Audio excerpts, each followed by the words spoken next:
আসসালাম আজমাইন ওয়ালহামদুলিল্লাহি রাব্বিল আলামিন।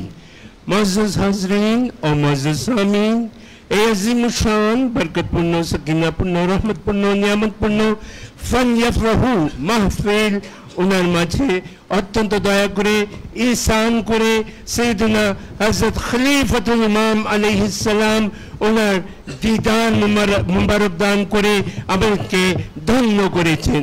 সকলেই শুকরিয়া আদায় করি, জোরে সোরে বলি আলহামদুলিল্লাহ। হযরত মুর্শিদ কিবলা আলাইহিস সালাম, আলহামদুলিল্লাহ হযরত উম্মুল ইমাম আলাইহিস সালাম, আলহামদুলিল্লাহ হযরত খলিফাতুল ইমাম আলাইহিস সালাম, আলহামদুলিল্লাহ হযরত আহলে বাইত শরীফ আলাইহিমুস সালাম।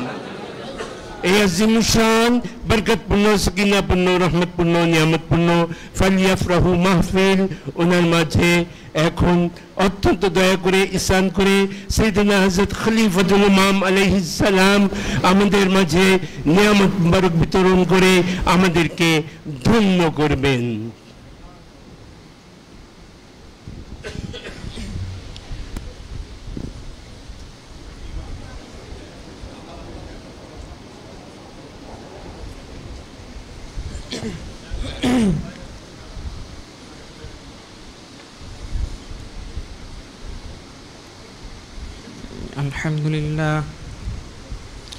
الحمد لله نحمده ونستعينه ونستغفره ونؤمن به ونتوكل عليه ونعوذ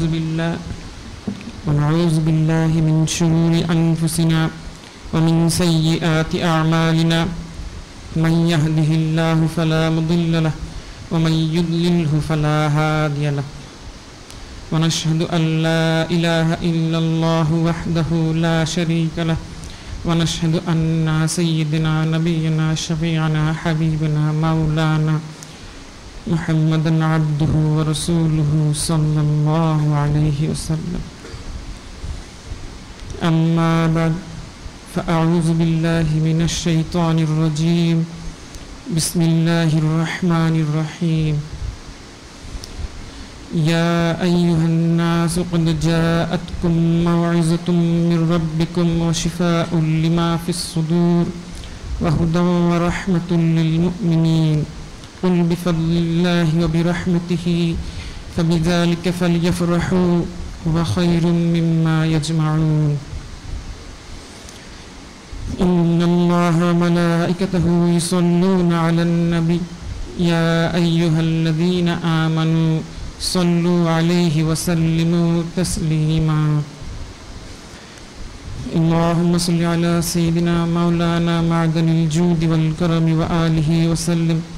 اللهم صل على سيدنا مولانا وسيلة إليك وآله وسلم. اللهم صل على سيدنا مولانا النبي الأمي وآله وسلم.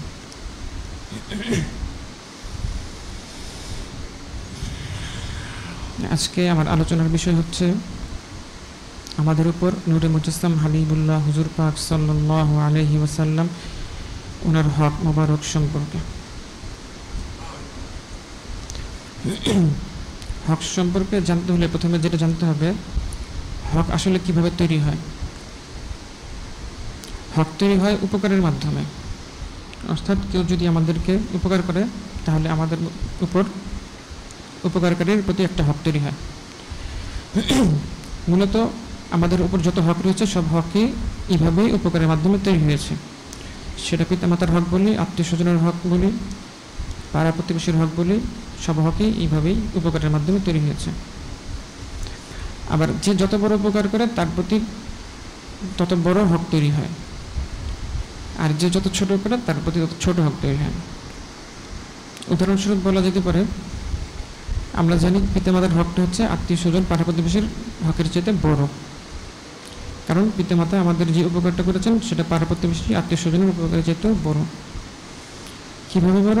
সেটা হচ্ছে পিতামাতা আমাদের যে উপকারটা করেছেন সেটা হলো ওনারা আমাদেরকে জন্ম দিয়েছেন। ওনারা যদি আমাদেরকে এই উপকারটা না করতেন, অর্থাৎ আমাদের জন্ম না দিতেন, তাহলে আমাদের অস্তিত্বই থাকতো না। আর পাড়া প্রতিবেশী আত্মীয় স্বজন তারা আমাদের যে উপকারটা করে সেই উপকারটা যদি না করতো তাহলে আমাদের হয়তো অসুবিধা হতো, বা অনেক সমস্যায় হয়তো পড়তে হতো, কিন্তু অস্তিত্বের সংকটে পড়তে হতো না, যার কারণে পিতামাতার উপকারটা বড়, বিধায় ওনাদের হকটাও বড়। এখন এখান থেকে যদি আমরা যেটা বুঝতে পারতেছি সেটা হলো যে উপকারের মাধ্যমে হক তৈরি হয়, আর হকের মাত্রা দিয়ে, উপকারের মাত্রা দিয়ে হকের মাত্রাটা নির্ধারণ হয়। এই সূত্র ধরে আমরা যদি চিন্তা করি তাহলে দেখতে পাই আমাদের উপর সবচাইতে বড় হক তৈরি হয়ে আছে নূরে মুজাসসাম হাবিবুল্লাহ হুজুর পাক সাল্লাল্লাহু আলাইহি ওয়াসাল্লাম ওনার। কারণ উনি আমাদের যে উপকারটা করেছেন সেটা আমাদের জীবনের সবচাইতে বড় উপকার। সেই উপকারটা কি?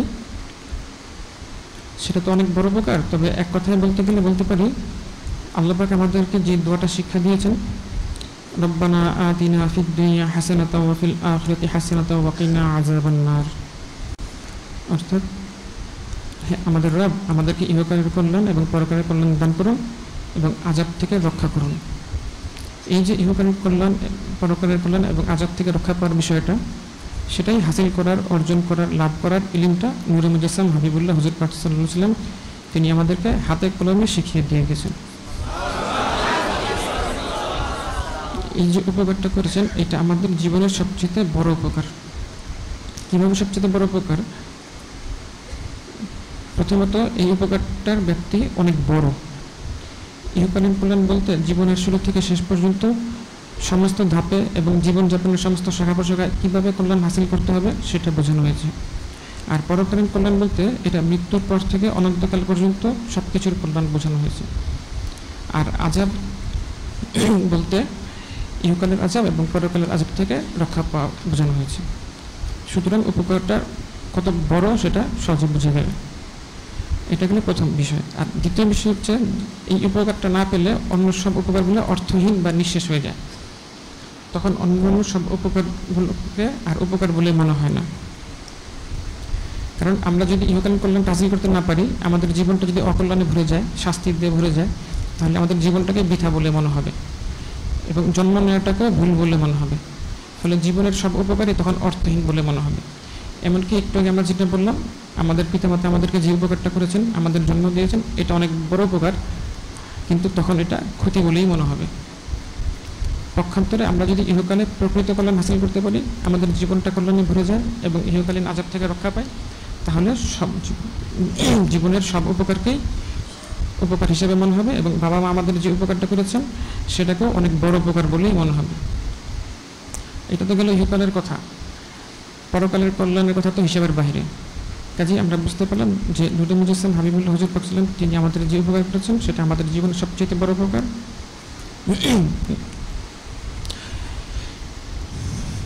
আচ্ছা, এখন কথা হচ্ছে যে এই এত বড় উপকারটা তিনি কিভাবে করলেন, সেটা মহান আল্লাহ পাক রব্বুল আলামিন তিনি আমাদেরকে জানিয়ে দিয়েছেন। ইয়াতলু আলাইহিম আয়াতিহি ওয়া ইউযাক্কিহিম ওয়া ইউআল্লিমুহুমুল কিতাবা ওয়াল হিকমাতা ওয়া ইন কানু মিন ক্বাবলু লাফি দালালিম মুবিন। এখানে যেটা বলা হচ্ছে যে ইয়াতলু আলাইহিম আয়াতিহি, তিনি আমাদেরকে আয়াত শরীফ তিলাওয়াত করে শিখিয়েছেন। ওয়া ইউযাক্কিহিম, এবং আমাদের অন্তরগুলো পরিশুদ্ধ করেছেন। অর্থাৎ আমাদের অন্তরে যে ভুল বিশ্বাস, বদ আকীদা, কুসংস্কার, জাহিলিয়াত বিদ্যমান ছিল, যেগুলো আমাদের সঠিক বুঝকে ক্ষতিগ্রস্ত করে এবং আমাদের ইহকাল এবং পরকালের কল্যাণ হাসিল ক্ষেত্রে বাধা হয়ে দাঁড়ায়, সেগুলো তিনি দূর করে দিয়েছেন। এবং ইউআল্লিমুহুমুল কিতাবা ওয়াল হিকমাতা, এবং তিনি আমাদেরকে সম্মানিত কিতাব এবং হিকমত শিক্ষা দিয়েছেন। অর্থাৎ তিনি আমাদেরকে ইহকালের কল্যাণ কী এবং পরকালের কল্যাণ কী এবং কীভাবে হাসিল করতে হয় সেটা হাতে কলমে শিখিয়েছেন। ওয়া ইন কানু মিন ক্বাবলু লাফি দালালিম মুবিন, পূর্বে আমরা বিভ্রান্ত ছিলাম, অর্থাৎ ইহকালের কল্যাণ এবং পরকালের কল্যাণ হাসিল করা আমাদের পক্ষে সম্ভব ছিল না। এই বিষয়টা আরও সুনির্দিষ্ট করে অন্যত্র আল্লাহ পাক ইরশাদ মোবারক করেন, ইয়া'মুরুহুম বিল মা'রুফ ওয়া ইয়ানহাহুম আনিল মুনকার ইয়াহিল্লু লাহুমুত তাইয়্যিবাতি ওয়া ইউহাররিমু আলাইহিমুল খাবাইসা ওয়া ইয়াদউ আনহুম ইসরাহুম ওয়াল আগলাল আল্লাতী কানাত আলাইহিম। এখানে বলা হচ্ছে যে ইয়া'মুরুহুম বিল মা'রুফ ওয়া ইয়ানহাহুম আনিল মুনকার, যে নূরে মুজাসসাম হাবিবুল্লাহ হুজুর পাক সাল্লাল্লাহু আলাইহি ওয়াসাল্লাম তিনি আমাদেরকে সৎ কাজে আদেশ করেছেন এবং অসৎ কাজে নিষেধ করেছেন। অর্থাৎ তিনি আমাদেরকে প্রথমে শিক্ষা দিয়েছেন যে এটা সৎ কাজ, এটা তোমরা করো। তিনি আমাদেরকে শিক্ষা দিয়েছেন যে এটা অসৎ কাজ, এটা তোমরা করো না। আমরা কিন্তু জানতাম না কোনটা সৎ কাজ এবং কোনটা অসৎ কাজ, কোনটা সদাচরণ কোনটা অসদাচরণ, কোনটা ভদ্রতা কোনটা অভদ্রতা। শুধুমাত্র ওনার কারণে আজকে আমরা সৎ হওয়ার সুযোগটা পেয়েছি, ভদ্র হওয়ার সুযোগটা পেয়েছি। ওয়াইয়াহুল্লাহু লাহুমুত তাইয়্যিবাত ওয়া ইউহাররিমু আলাইহিমুল খাবাইসা, এবং তিনি আমাদের জন্য পবিত্র জিনিসকে হালাল করেছেন এবং অপবিত্র জিনিসকে হারাম করেছেন। অর্থাৎ তিনি আমাদেরকে শিখেছেন এটা পবিত্র, তোমরা এটা গ্রহণ করো, এবং তিনি আমাদেরকে শিখেছেন এটা অপবিত্র, তোমরা এটা গ্রহণ করো না। আমরা তো জানতাম না কোনটা পবিত্র কোনটা অপবিত্র। তিনি এই পবিত্রতা এবং অপবিত্রতা শেখানোর মাধ্যমে আমাদেরকে সভ্যতা শিখিয়েছেন, আমাদেরকে সভ্য করেছেন। তিনি যদি আজকে দয়া করে আমাদেরকে এই পবিত্রতা অপবিত্র শিক্ষা না দিতেন, তাহলে আজকে আমরা নাপাক থাকতাম, আমরা পোকামাকড় খেতাম, আমরা অসভ্য থাকতাম। শুধুমাত্র ওনার কারণে আজকে আমরা সভ্য হওয়ার সুযোগ পেয়েছি। ওয়াইয়াদউ আনহুম ইসরাহুম ওয়াল আগলাল আল্লাতী কানাত আলাইহিম, এবং তিনি আমাদের কাজের বোঝা এবং হাত পায়ের বেড়ি সরিয়ে দিয়েছেন। অর্থাৎ তিনি আমাদের এই সমস্ত তালিম দেওয়ার মাধ্যমে জীবনযাপন সহজ করে দিয়েছেন এবং ইহকালীন পরকালীন কল্যাণ হাসিলের সমস্ত বাধা দূর করে দিয়েছেন। এই যে তিনি এত বড় উপকার করলেন, আমরা কিন্তু ওনার কাছে এই উপকারগুলো চাইনি, আমাদের চাওয়ার আকলও ছিল না। বিনা চাওয়াতেই তিনি আমাদেরকে এত বড় উপকার করে দিয়েছেন, কারণ তিনি হচ্ছেন রহমতুল লিল আলামিন। তিনি কেবল নিজ দয়ায় আমাদের এই উপকারগুলো করেছেন, আমাদের কোনো কারণ না।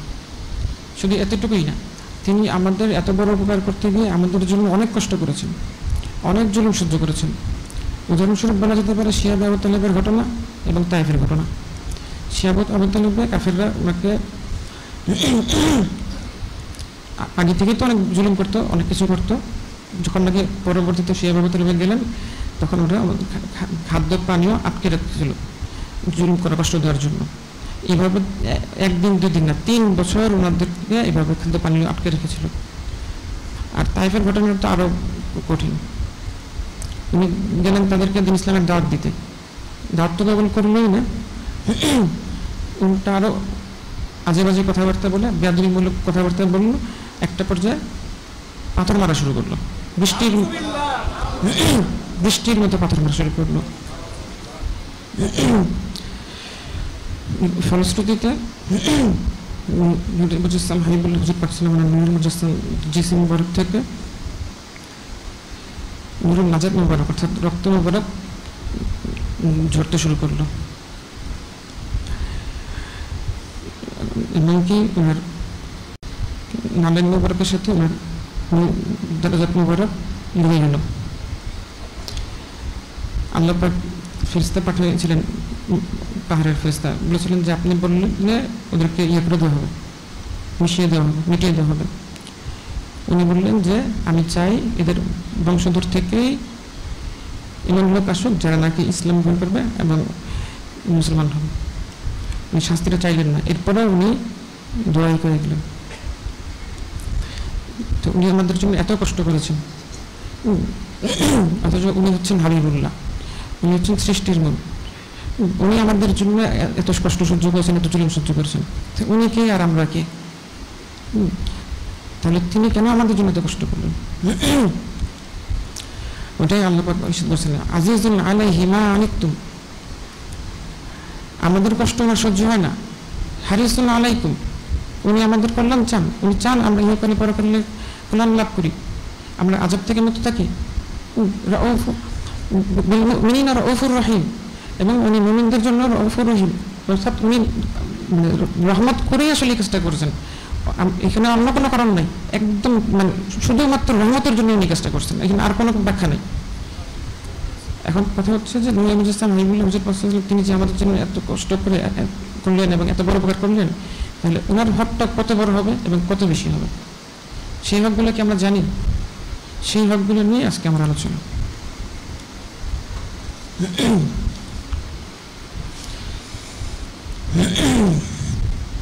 সেই হকগুলো যদি সংক্ষেপে বলতে হয় তাহলে বলা যায়, প্রথম হচ্ছে নূরুল মুজাসসাম হাবিবুল্লাহ হুজুর পাক সাল্লাল্লাহু আলাইহি ওয়াসাল্লাম ওনার উপর ঈমান আনা এবং আকীদা বিশুদ্ধ করা। আচ্ছা, এরপরে নূরুল মুজাসসাম হাবিবুল্লাহ হুজুর পাক সাল্লাল্লাহু আলাইহি ওয়াসাল্লাম ওনার ইতাআত করা এবং ইত্তেবা করা, অর্থাৎ আনুগত্য এবং অনুসরণ করা। তারপরে নূরে মুজাসসাম হাবিবুল্লাহ হুজুর পাক সাল্লাল্লাহু আলাইহি ওয়াসাল্লাম ওনার নুসরাত এবং তাজির অর্থাৎ খিদমত করা, এবং নূরে মুজাসসাম হাবিবুল্লাহ হুজুর পাক সাল্লাল্লাহু আলাইহি ওয়াসাল্লাম ওনার তাওকির এবং তাজিম অর্থাৎ সম্মান করা, এবং নূরে মুজাসসাম হাবিবুল্লাহ হুজুর পাক সাল্লাল্লাহু আলাইহি ওয়াসাল্লাম ওনাকে মহব্বত করা, নূরে মুজাসসাম হাবিবুল্লাহ হুজুর পাক সাল্লাল্লাহু আলাইহি ওয়াসাল্লাম ওনাকে সন্তুষ্ট করা, এবং নূরে মুজাসসাম হাবিবুল্লাহ হুজুর পাক সাল্লাল্লাহু আলাইহি ওয়াসাল্লাম ওনার সামনে সালাত সালাম পাঠ করা। আলোচনার সুবিধার্থে এই হকগুলোকে 7 ভাগে বিভক্ত করেছি।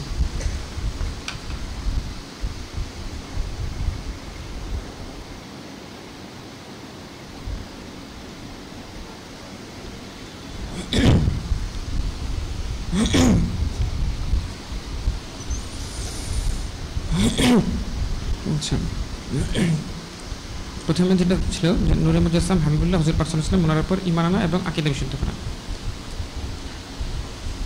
এই সম্পর্কে মহান আল্লাহ পাক রব্বুল আলামিন তিনি পবিত্র সূরা আরাফ শরীফের 158 নম্বর আয়াত শরীফে ইরশাদ মোবারক করেন, কুল ইয়া আইয়ুহান নাস ইন্নী রাসূলুল্লাহি ইলাইকুম জামিআন আল্লাযী লাহু মুলকুস সামাওয়াতি ওয়াল আরদ লা ইলাহা ইল্লা হুয়া ইহয়ী ওয়া ইউমীত ফাআমিনু বিল্লাহি ওয়া রাসূলিহিন নাবিয়্যিল উম্মি।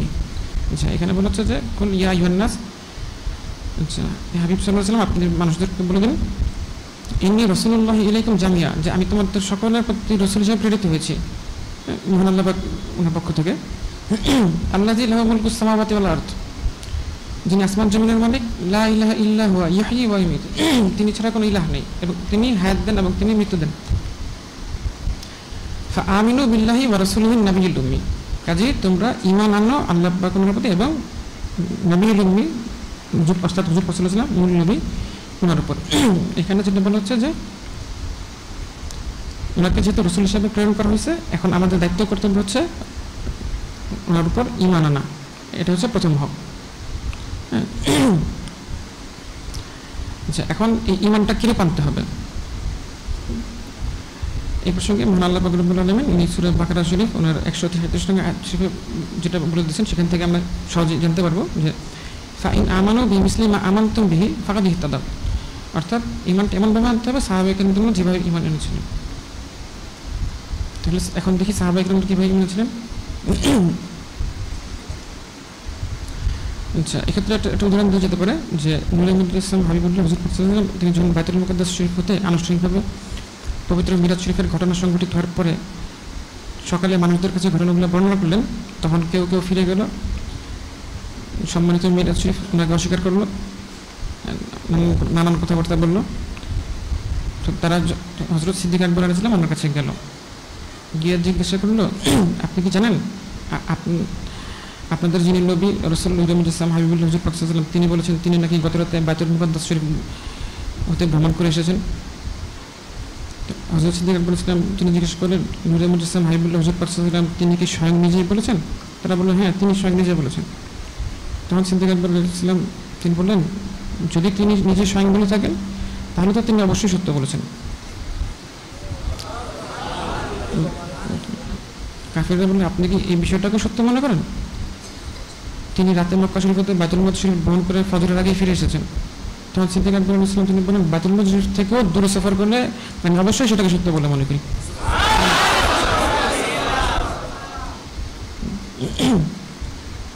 হযরত সিদ্দিক আকবর ইসলাম তিনি আরো বলেন, সকাল সন্ধ্যা আসমানের খবর অর্থাৎ ওহী আসা, ফেরেশতা আসা, আমি তো এগুলো সত্য বলে মনে করি, তাহলে ওটা কেন মনে করবো না? আচ্ছা, আর এই জন্যই হযরত সিদ্দিক আকবর ইসলাম ওনাকে চরম সত্যবাদী অর্থাৎ সিদ্দিক লকব মোবারক দেওয়া হয়েছিল। এই ঘটনার দ্বারা সাহাবায়ে কেরাম ওনারা কিরূপ ঈমান এনেছিলেন সেটা সম্পর্কে সুস্পষ্ট ধারণা পাওয়া যায়।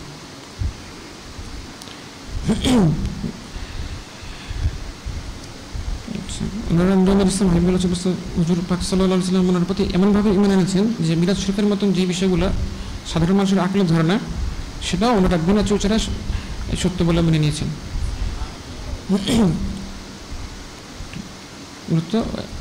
এই ওনাদের মতন ঈমান আমাদের আনতে পারলেই আসলে ঈমান আনার যে হক সেইটা আদায় হবে। আচ্ছা, এরপরে দ্বিতীয় ভাগে যেটা রয়েছে যে নূরে মুজাসসাম হাবিবুল্লাহ হুজুর পাক সাল্লাল্লাহু আলাইহি ওয়াসাল্লাম ওনার ইতাআত করা এবং ইত্তেবা করা অর্থাৎ আনুগত্য এবং অনুসরণ করা। আনুগত্যের ব্যাপারে মহান আল্লাহ পাক রব্বুল আলামিন তিনি পবিত্র সূরা নিসা শরীফের 64 নং আয়াত শরীফে ইরশাদ করেছেন, ওয়া মা আরসালনা মিন রাসূলিন ইল্লা লিইউতাআ বিইজনিল্লাহ। রাসূল ওনাদেরকে প্রেরণ করাই হয় আনুগত্য করার জন্য। অন্যত্র মহান আল্লাহ পাক রব্বুল আলামিন ইরশাদ করেন, আতিউল্লাহ ওয়া রাসূলাহু ইন কুনতুম মুমিনিন। তোমরা যদি মুমিন হয়ে থাকো তাহলে তোমাদের দায়িত্ব কর্তব্য হচ্ছে যে মহান আল্লাহ পাক এবং ওনার হাবিব নূরে মুজাসসাম হাবিবুল্লাহ হুজুর পাক সাল্লাল্লাহু আলাইহি সাল্লাম ওনাদের আনুগত্য করা। এখান থেকে সুস্পষ্ট যেটা বোঝা গেল যে নূরে মুজাসসাম হাবিবুল্লাহ হুজুর পাক সাল্লাল্লাহু আলাইহি সাল্লাম ওনার আনুগত্য করাটাও আমাদের উপর ওনার একটা হক। এখন এই আনুগত্যের হকটা কীভাবে আদায় করতে হবে সেটার দৃষ্টান্ত সাহাবায়ে কেরাম ওনাদের মধ্যে আমরা দেখতে পাই। উদাহরণস্বরূপ সাহাবায়ে কেরাম ওনাদের জীবন থেকে আনুগত্যের একটা ওয়াকিয়া উল্লেখ করছি।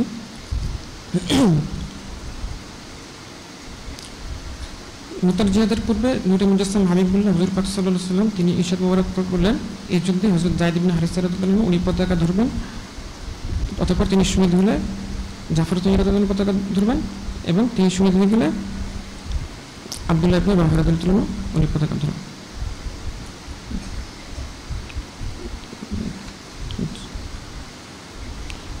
তো এইখান থেকে জিনিসটা স্পষ্ট ইঙ্গিত ছিল যে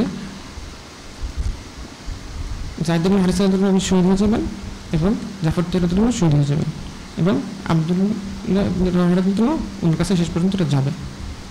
তো ওনারা কিন্তু এটা বুঝতেই পারতেছিলেন, কিন্তু ওটা ওনারা বুঝে ওটা ওনারা জেনেও ওনারা জিহাদে গিয়েছিলেন এবং কোনো রকম কোনো কথাবার্তা ওনারা বলেননি এবং ওনারা এটার উপরে ইস্তেকামত ছিলেন এবং ওনাদের কিন্তু পরিবার সন্তান ছিলেন। ওনারা কিন্তু ওটা ওনাদের পরিবার সন্তান আল্লাহ পাক এবং ওনার হাবিব নূরে মুজাসসাম হাবিবুল্লাহ হুজুর পাক সাল্লাল্লাহু আলাইহি ওয়াসাল্লাম ওনাদের জিম্মায় লিখেই ওনারা গিয়েছিলেন। তাহলে এখন ফিকির করতে হবে যে আমাদেরকে নূরে মুজাসসাম হাবিবুল্লাহ হুজুর পাক সাল্লাল্লাহু আলাইহি ওয়াসাল্লাম কেমন আনুগত্য করতে হবে। ওনারা কিন্তু জানতেন যে ওনারা গেলে আর ফিরে আসবেন না, জানটা দিয়ে দিতে চলে যাবে। জান দেওয়া কিন্তু অনেক কঠিন বিষয়, কিন্তু ওনারা জেনেই উঠে গেছেন। আচ্ছা, এরপরে আসি ইত্তেবা অনুসরণের আলোচনায়। এই হক সম্পর্কে মহান আল্লাহ পাক রব্বুল আলামিন তিনি কালামুল্লাহ শরীফ সূরা আরাফ শরীফের 158 নং আয়াত শরীফের মাধ্যমে আমাদেরকে জানিয়ে দিয়েছেন। মূলত এই আয়াত শরীফের দুইটা হকের কথা বলা আছে। একটা হচ্ছে নূরে মুজাসসাম হাবিবুল্লাহ ওনাকে পাওয়ার কারণে ঈমান আনতে হবে, যেটা আমরা পূর্বে আলোচনা করেছি, এবং আরেকটা হচ্ছে ওনার ইত্তেবা বা অনুসরণ করতে হবে, যেটা আমি এখন আলোচনা করব। বিষয়টা পরিষ্কার হওয়ার জন্য আমি আয়াত শরীফটা আবারও পাঠ করছি। قل يا أيها الناس إني رسول الله إليكم جميعا الذي له ملك السماوات والأرض لا إله إلا هو يحيي ويميت فآمنوا بالله ورسوله النبي الأمي الذي يؤمن بالله وكلماته واتبعوه لعلكم تهتدون। আচ্ছা, এখানে প্রথম অংশতে ঈমানের কথা বলা হয়েছে যে আমিনু বিল নবিল উম্মি, পরের অংশ বলা হচ্ছে যে ওয়াত্তাবিউহু, অর্থাৎ তোমরা ওনার ইত্তেবা করো, লাআল্লাকুম তাহতাদুন, তাহলে তোমরা হিদায়াত প্রাপ্ত হবে, অর্থাৎ হকটা তখন আদায় হবে আর কি। আচ্ছা, এই আয়াত শরীফের মাধ্যমে মহান আল্লাহ পাক তিনি আমাদেরকে জানিয়ে দিয়েছেন যে নূরে মুজাসসাম হাবিবুল্লাহ হুজুর পাক সাল্লাল্লাহু আলাইহি ওয়াসাল্লাম ওনাকে পাওয়ার কারণে আমাদের আরেকটা হক হলো ইত্তেবা করা। আচ্ছা, এই ইত্তেবাটা কীভাবে করতে হবে এটা আমরা সাহাবায়ে কেরাম ওনাদের জীবনী মোবারকে দেখতে পাই, এবং এক্ষেত্রে ফারুক আজম ছিলেন ওনার একটা বাণী মোবারক আছে। উনি বলছিলেন যে শাইউন সানাউন নবী সাল্লাল্লাহু আলাইহি ওয়াসাল্লাম ফালা নুহিব্বু আন নাতরুকাহু, যে কাজটা নূরে মুজাসসাম হাবিবুল্লাহ হুজুর পাক সাল্লাল্লাহু আলাইহি ওয়াসাল্লাম করেছেন সেইটাকে তরক করা বা ছেড়ে দেওয়াটা আমরা পছন্দ করি না, অর্থাৎ করাটাই আমরা পছন্দ করি। এক্ষেত্রে উদাহরণ দেওয়া যেতে পারে যে একবার নূরে মুজাসসাম হাবিবুল্লাহ হুজুর পাক সাল্লাল্লাহু আলাইহি ওয়াসাল্লাম উনি একবার আংটি মোবারক পরলেন, তখন সব সাহাবায়ে কেরাম ওনার অনুসরণে আংটি মোবারক পরা শুরু করলেন। এরপর আবার উনি আংটি পরা বাদ দিয়ে দিলেন, আবার সবাই বাদ দিয়ে দিলেন। উনি কিন্তু কাউকে আদেশও করেন নাই, নিষেধও করেন নাই, উনি পড়া শুরু করে দিয়েছেন, সবাই পড়া শুরু করে দিয়েছেন, উনি পড়া বাদ দিয়ে দিয়েছেন, সবাই সব পড়া বাদ দিয়ে দিয়েছেন। ওনাটা সবাই এইভাবে অনুসরণ করতেন। আরেকটা ঘটনা বলা যেতে পারে, এটা ওই সিদ্দিক আকবর আলাইহিস সালাম ওনার বিশাল শরীফের ঘটনাটা, এটা আমরা অনেকেই জানি যে ওনার বিশাল শরীফের আগ মুহূর্তে একদম অন্তিমকালে উনি সালিসা সিদ্দিক আলাইহিস সালাম ওনাকে জিজ্ঞেস করছিলেন যে নূরে মুজাসসাম হাবিবুল্লাহ হুজুর পাক সাল্লাল্লাহু আলাইহি ওয়াসাল্লাম ওনাকে যে কাফন মোবারক পরানো হয়েছে ওখানে কয় কাপড় ছিল? তো উনি বললেন 3 কাপড়। আচ্ছা, তো পরে জিজ্ঞেস করলেন ওনার মিসাইল শান মোবারক প্রকাশ করেন ওই দিন কী বার ছিল? তো উনি বললেন যে ইয়ামুল ইসলাম নাজিব। তো জিজ্ঞেস করলেন যে আজকে কী বার? তো বললেন যে ইয়ামুল ইসলাম নাজিব। তখন উনি বললেন যে আজকে যদি আমার যদি আজকে মিসাইল শরীফটা হতো। চিন্তা ফিকিরের বিষয় যে ওনার একদম শেষ সময়, এই সময় তো মানুষের শরীর আসলে অনেক অসুস্থ থাকে, অনেক দুর্বল থাকে, ওই সময় ওনার ইত্তেবা করার খেয়াল ছুটে যায় না।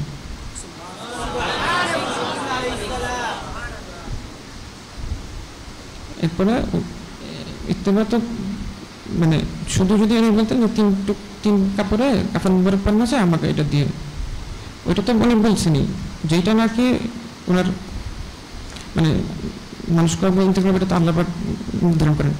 ওটাতেও যদি ইত্তেবা হয় ওটাও ওনার ইচ্ছা। কত ওনারা মানে ইত্তেবা করার জন্য ব্যাকুল ছিলেন, কীভাবে ওনারা করতেন, প্রত্যেকটা বিষয় ধরে ধরে ধরে ধরে ওনারা অনুসরণ করতেন। যে আমাদেরও এখান থেকে শিখতে হবে যে আসলে আমাদেরও এইভাবে অনুসরণ করতে হবে।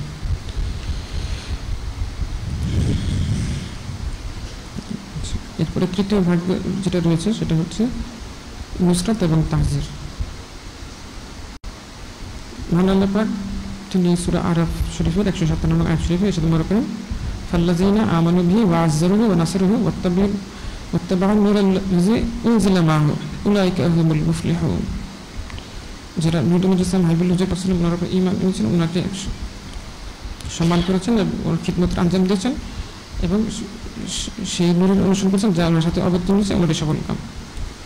এই আয়াত শরীফ হচ্ছে ওই আয়াত শরীফের পরের অংশ যেটা আমি পূর্বে বলেছি, যেখানে বলা হয়েছিল তিনি আমাদেরকে সৎ কাজ এবং অসৎ কাজ চিনিয়েছেন, পবিত্রতা অপবিত্রতা শিখিয়েছেন, আমাদের কাঁধের বোঝা এবং হাত পায়ের বিরুদ্ধ দূর করেছেন। সেই আয়াত শরীফেরই পরের অংশ এখানে বলা হচ্ছে যে আমাদের করণীয় কি।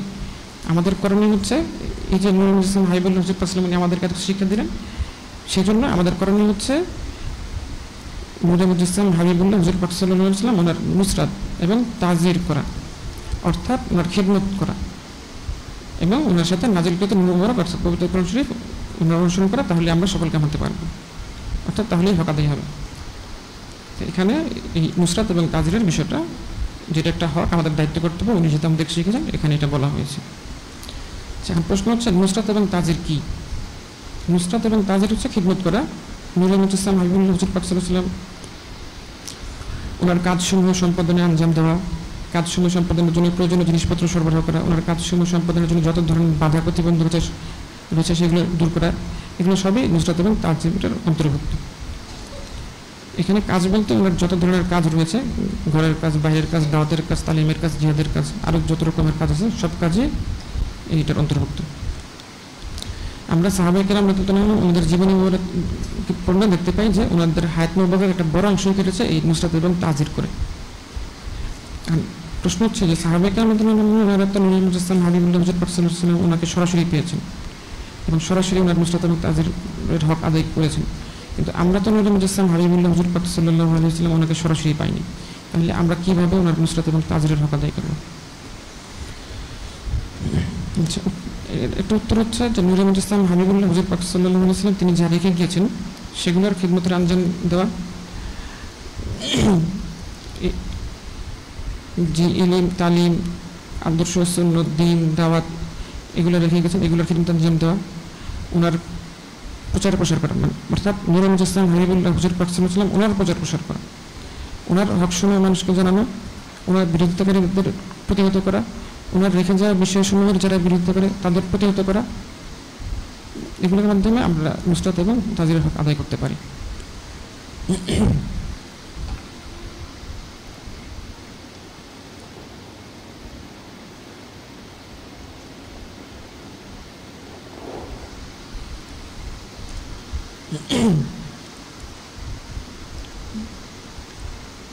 আচ্ছা, এরপরে চতুর্থ ভাগ যেটা রয়েছে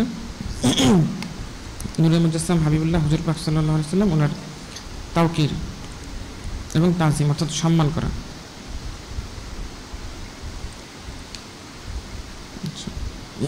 এই সম্পর্কে আল্লাহ পাক রব্বুল আলামিন ইরশাদ করেন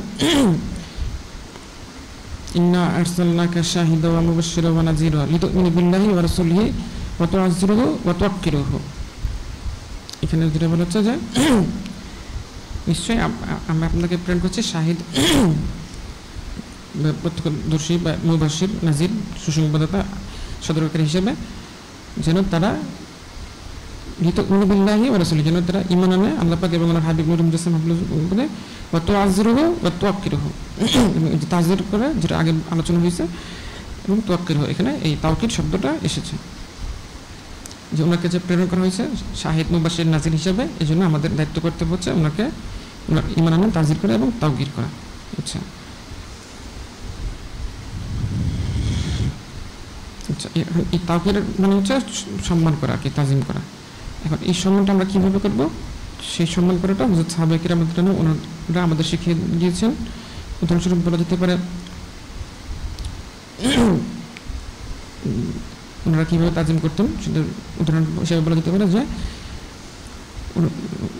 ওনারা যখন নূর মুজাসসাম হাবিবুল্লাহ হুজুর পাক সাল্লাল্লাহু আলাইহি ওয়াসাল্লাম ওনার সুহবত মোবারক অবস্থান করতেন, তখন ওনারা এমনভাবে থাকতেন মনে হতো যেন ওনাদের মাথার উপরে যেন পাখি বসে আছে।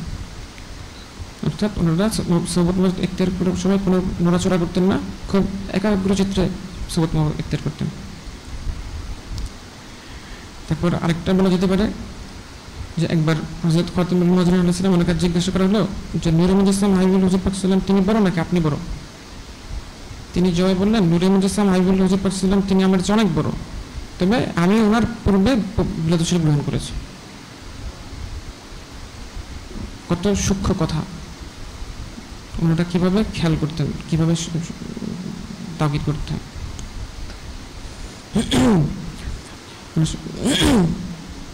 আরেকটা উদাহরণ দেওয়া যেতে পারে যে ওনাদের এই সম্মান প্রদর্শনের বিষয়টা হযরত উরওয়া ইবনে মাসউদ রাদিয়াল্লাহু আনহু উনি ঈমান আনার পূর্বে উনি হুদায়বিয়ার সন্ধির সময় কুরাইশদের পক্ষ থেকে প্রতিনিধি হিসেবে এসেছিলেন। তখন পরে যাওয়ার পরে যখন নাকি কুরাইশদের কাছে ফিরে গেলেন, উনি গিয়ে বললেন যে হে আমার কওম, মহান আল্লাহ পাক ওনার কসম, আমি দুনিয়ার অনেক শাসকদের কাছে প্রতিনিধি হয়ে গিয়েছি, কায়সার, কিসরা, নাজ্জাশী রহমতুল্লাহ ওদের কাছেও আমি প্রতিনিধি হিসেবে গিয়েছি, কিন্তু নূর মুজাসসাম হাবিবুল্লাহ হুজুর পাক সাল্লাল্লাহু আলাইহি ওয়াসাল্লাম ওনাকে হযরত সাহাবায়ে কিরাম রাদিয়াল্লাহু আনহুম ওনারা যেভাবে তাজিম তাকরীম মোবারক করেন সেভাবে আমি আর কাউকে করতে দেখিনি।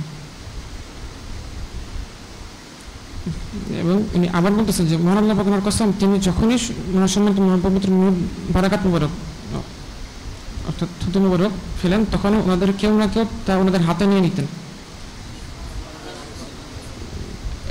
মানে হুজুর পাক সাল্লাল্লাহু আলাইহি ওয়াসাল্লাম ওনাকে তো সম্মান করতেনই, ওনার নূর বারাকাত মোবারককে সম্মান করতেন, যে ওটা নিয়ে নিতেন এবং ওইটা নিয়ে ওনারা ওনাদের চেহারা এবং শরীর মোবারকে মাখতেন।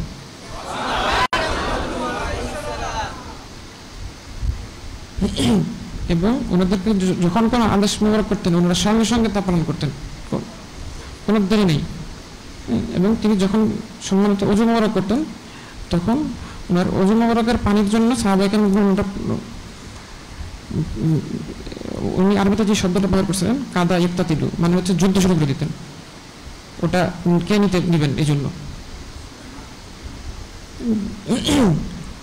তিনি যখন এবং এরপরে তিনি যখন নাকি নূর মুজাসসাম হাবিবুল্লাহ সাল্লাল্লাহু আলাইহি ওয়াসাল্লাম যখন নাকি কথা বলতেন তখন ওনারা ওনাদের কথা চুপ নীরব হয়ে যেতেন আর কি, এবং ওনার দিকে মানে তীক্ষ্ণ দৃষ্টিতে তাকাতেন না, মানে আদরের সহিত তাকাতেন। তো এখান থেকে একটা ধারণা পাওয়া যায় যে ওনারা আসলে কিরকম তাওকির বা সম্মান করতেন। আমাদেরকে ওখান থেকে দেখে শিখতে হবে এবং সেই অনুযায়ী আমল করার কোশিশ করতে হবে। আচ্ছা, এরপরে পঞ্চম ভাগ যেটা আছে নূর মুজাসসাম হাবিবুল্লাহ হুজুর পাক সাল্লাল্লাহু আলাইহি ওয়াসাল্লাম ওনাকে মহব্বত করা। আচ্ছা, এই প্রসঙ্গে হাদিস শরীফ ইরশাদ মোবারক হয়েছে লা ইউমিনু আহাদুকুম হাত্তা আকুনা আহাব্বু ইলাইহি মিন ওয়ালিদিহি ওয়া ওয়ালাদিহি ওয়ান নাসি আজমাইন, তোমরা ততক্ষণ পর্যন্ত মুমিন হতে পারবে না যতক্ষণ আমাকে নিজের পিতা মাতা সন্তান সন্ততি এবং সব মানুষের সাথে বেশি মহব্বত না করবে।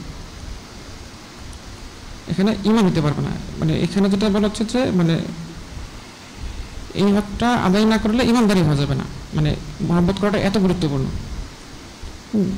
এবং এই হকের ব্যাপারে হযরত সাহাবায়ে কেরাম যে কতটা গুরুত্ব দিয়েছেন এটা আসলে শুনলে বোঝা যাবে।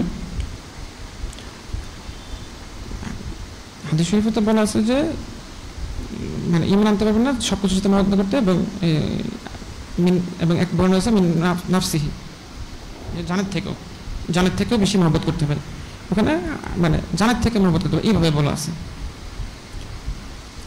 কিন্তু সাহাবায়ে কেরাম ওনারা যে কি পরিমাণ মহব্বত করতেন একটা ঘটনা বলে বোঝা যাবে যে যায়েদ ইবনে দাসিনা রাদিয়াল্লাহু আনহু ওনাকে ওই কুরাইশরা শহীদ করার জন্য কাবা শরীফের সামনে নিয়ে গেছিল।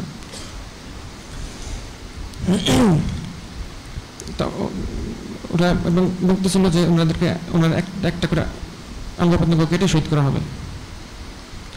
তো ওই সময় ওনাকে আবু সুফিয়ান রাদিয়াল্লাহু আনহু জিজ্ঞাসা করেছিলেন, উনি তখন ঈমান আনেন নাই, যে আপনি কি এটা পছন্দ করেন না? মানে উনি তো ওনার মতন করে বলতেছেন আর কি, তখন উনি ঈমান আনেন যে নবী ইসলাম হাবিবুল্লাহ হুজুর পাক সাল্লাল্লাহু আলাইহি ওয়াসাল্লাম ওনাকে আপনার জায়গায় আনা হলো, আপনি আরামে আপনার পরিবারের কাছে চলে গেলেন।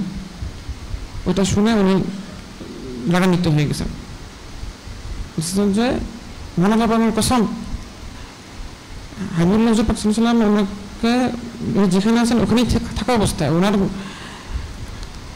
যদি একটা কাটার বিধে যদি কাটা বিধে আর এর বিনিময়ে যদি আমাকে পরিবার কাছে চলে যেতে সুযোগ দেওয়া হয় ওটাও আমি পছন্দ করবো না। মানে জানের বিনিময়ে জান না, জানের বিনিময়ে কাটা বিধা, কাটা বিধার পরিবর্তে মানে ওনার জান গিয়ে যদি কাটা না বিধা তাও জান দিয়ে দেবেন, কাটা বিধা যাবে না। মানে মাত্রাটা কি পর্যায়ের।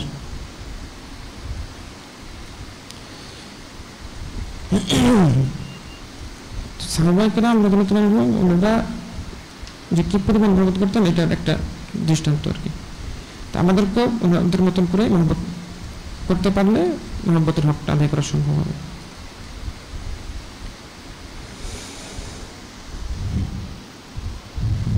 আচ্ছা, এরপর হচ্ছে ওনাকে সন্তুষ্ট করা। এই সম্পর্কে আল্লাহ পাক রব্বুল আলামিন উনি ইরশাদ মোবারক করেন,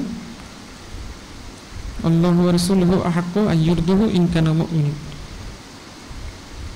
তোমরা যদি মুমিন হয়ে থাকো তাহলে তোমাদের প্রতি হক হচ্ছে মানে আল্লাহ পাক এবং আল্লাহ পাক ওনার হাবিব সাল্লাল্লাহু আলাইহি ওয়াসাল্লাম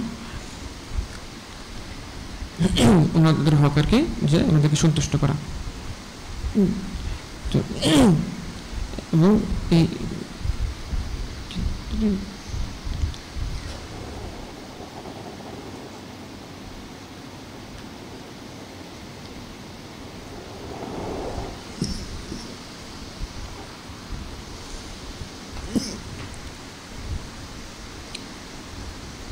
আর এই সম্মানিত হক আদায়ের ক্ষেত্রে সাহাবায়ে কেরাম ওনারা সবসময় কোশিশ করতেন এবং ওনারা সবসময় চেষ্টা করতেন যে আসলে কীভাবে ওনাদেরকে সন্তুষ্ট করা যায়, এবং ওনাদের প্রত্যেকটা কাজ, প্রত্যেকটা কথা এবং সব কিছু ওই ওনাকে সন্তুষ্ট করার কেন্দ্র করেই ওনারা করতেন।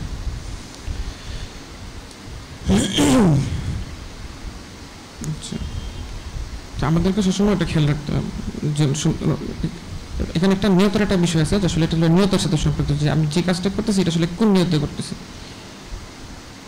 সন্তুষ্ট নিয়ত করলে একরকম, আরেক নিয়ত করলে আরেক রকম আর কি।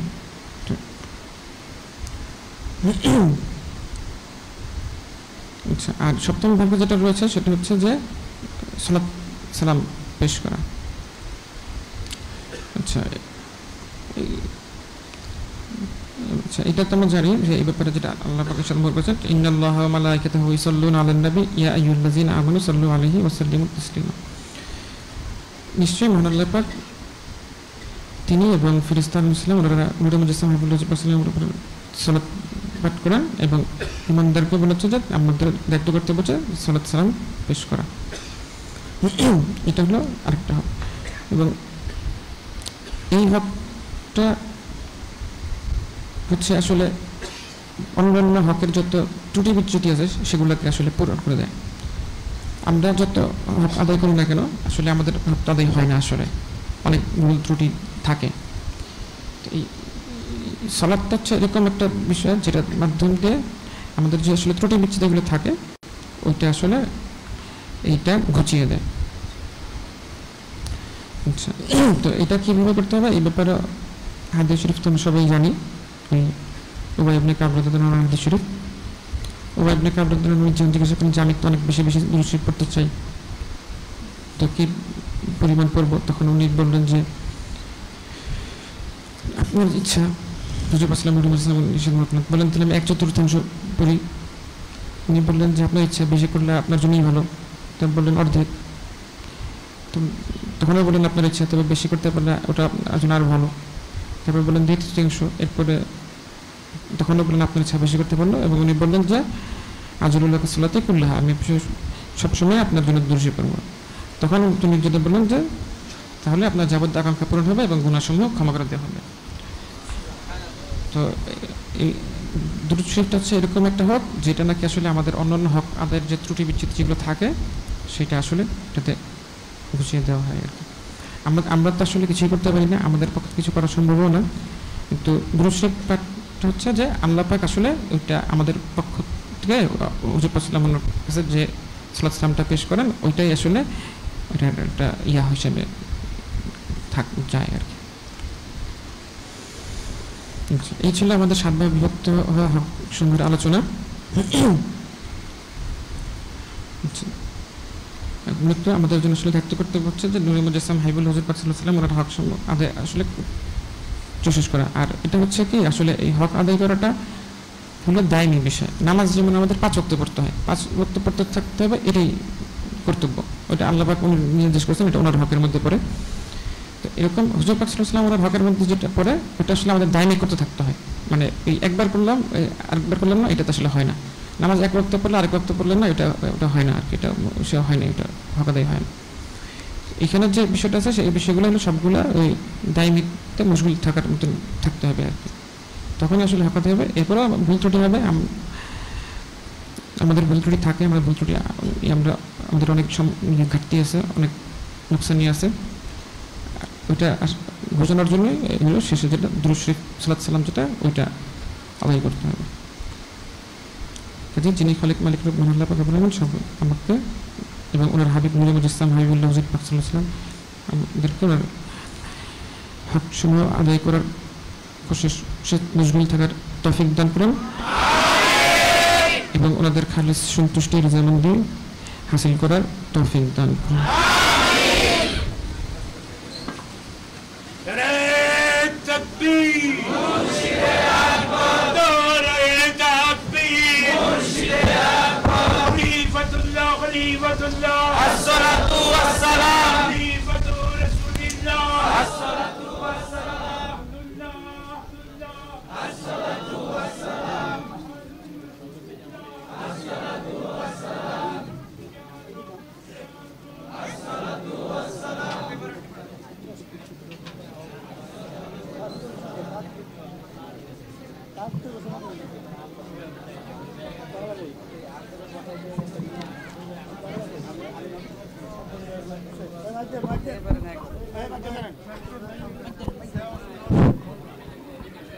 সম্মানিত সুফি ভাইরা, সাইয়েদুনা হযরত খলিফাতুল উমাম আলাইহিস সালাম তিনি আমাদের মাঝে মহা সম্মানিত নিয়ামত মোবারক বিতরণ করলেন। এখন থেকে 2:24 পর্যন্ত সালাতুত তাহাজ্জুদ ওনার বিরতি। আপনারা যাদের ওযু প্রয়োজন ওযু করে এসে সালাতুত তাহাজ্জুদ পড়ে যার যার জায়গায় আবার বসে পড়বেন।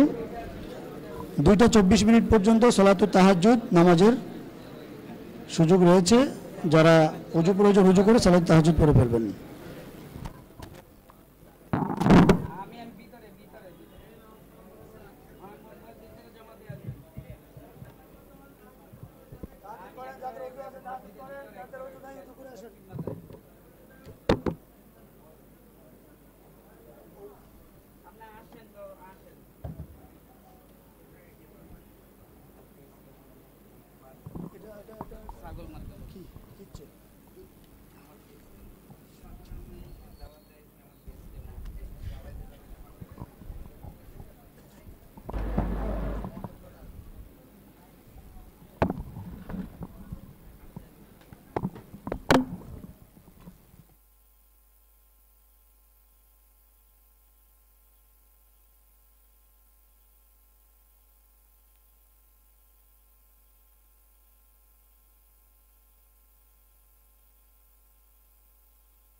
الحمد والشكر لشيخنا ومرشدنا العظيم عليه السلام وعلى أهل بيته الكريم عليهم السلام أجمعين والحمد لله رب العالمين. মুআজ্জিজ হাজরিন ও মুআজ্জিজ সামিন, অনুষ্ঠিত হচ্ছে সৈয়দুল মুরসালিন, ইমামুল মুরসালিন, খাতামুন নবীন, নূরে মুজাসসাম, যিনি হায়াতুন নবী সাল্লাল্লাহু আলাইহি ওয়াসাল্লাম, যিনি শাহিদুন নবী সাল্লাল্লাহু আলাইহি ওয়াসাল্লাম, যিনি মুত্তা আলাল গায়ব সাল্লাল্লাহু আলাইহি ওয়াসাল্লাম, যিনি রউফুর রহিম সাল্লাল্লাহু আলাইহি ওয়াসাল্লাম, হাবিবুল্লাহ হুজুর পাক সাল্লাল্লাহু আলাইহি ওয়াসাল্লাম, ওনার সম্মানার্থে খলিফাতুল্লাহ, খলিফাতুর রাসূলিল্লাহ রাহমাতুল লিল আলামিন, সাহিবু সৈয়দুল আয়াদ শরীফ, ইমামুল আইম্মা, মুজাদ্দিদুজ জামান, কুতুবুল আলম, মুহিস সুন্নাহ, মাহুল বিদাত, গাউসুল আজম, আজিজুজ জামান, কাইয়ুমুজ জামান, আল জব্বারুল আউয়াল, আল কাউয়ুল আউয়াল, as-সাফা, হাবিবুল্লাহ, মুতাহহার, মুতাহির, আহলে বাইতি রাসূলিল্লাহ সাল্লাল্লাহু আলাইহি ওয়াসাল্লাম, কায়েম মাকামে হাবিবুল্লাহ সাল্লাল্লাহু আলাইহি ওয়াসাল্লাম, মাওলানা মামদু মুর্শিদ কিবলা, সাইয়্যিদুনা ইমাম হযরত সুলতানুন নাসির আলাইহিস সালাম, ওনার মোবারক পৃষ্ঠপোষকতায় কুল কায়নাতের সর্বশ্রেষ্ঠ ইবাদত অনন্তকাল ব্যাপী জারিকৃত পবিত্র সৈয়দুল আয়াদ শরীফ, ওনার বিশেষ শান মোবারক সৈয়দুল আদাত শরীফ, মহাসম্মানিত মহাপবিত্র 12 শরীফ এবং সৈয়দ শুহুরুল আজম শরীফ, মহাসম্মানিত মহাপবিত্র রবিউল আউয়াল শরীফ এবং মহাসম্মানিত মহাপবিত্র ঈদ এ বিলাদতে রাসূলুল্লাহ সাল্লাল্লাহু আলাইহি ওয়াসাল্লাম উপলক্ষে বিশেষ ইন্তজামে 90 দিন ব্যাপী আজিমুশ শান মাহফিল সুবহান মামদু হযরত মুর্শিদ কিবলা আলাইহিস সালাম। আজ মহাসম্মানিত মহাপবিত্র 12 রবিউল আউয়াল শরীফ, ঈদ এ বিলাদতে রাসূলুল্লাহ সাল্লাল্লাহু আলাইহি ওয়াসাল্লাম এবং ঈদ এ বিলাদতে সাইয়্যিদুনা হযরত সুলতানুন নাসির আলাইহিস সালাম। সুবহান মামদু হযরত মুর্শিদ কিবলা আলাইহিস সালাম। এই আজিমুশ শান বরকতপূর্ণ, সাকিনাপূর্ণ, রহমতপূর্ণ, নিয়ামতপূর্ণ ফালইফরাহু মাহফিল ওনার এই পর্যায়ে অনুষ্ঠিত হবেন পবিত্র মিলাদ শরীফ। পবিত্র মিলাদ শরীফ পাঠ করবেন সুদূর যুক্তরাষ্ট্র থেকে আগত বিশিষ্ট চিকিৎসক মোহাম্মদ রাশিদুল আবিদিন ভাই।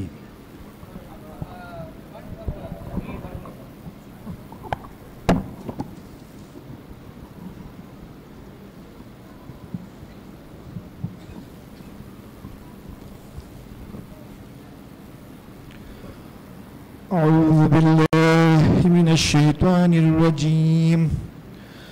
بسم الله الرحمن الرحيم. يا أيها الناس قد جاءتكم موعظة من ربكم وشفاء لما في الصدور وهدى ورحمة للمؤمنين. قل بفضل الله وبرحمته فبذلك فليفرحوا هو خير مما يجمعون. لقد جاءكم رسول من أنفسكم عزيز عليه ما عنتم حريص عليكم بالمؤمنين رؤوف رحيم. فإن تولوا فقل حسبي الله لا إله إلا هو عليه توكلت وهو رب العرش العظيم. ما كان محمد أبا أحد من رجالكم ولكن رسول الله وخاتم النبيين وكان الله بكل شيء عليما. إن الله وملائكته يصلون على النبي يا أيها الذين آمنوا صلوا عليه وسلموا تسليما.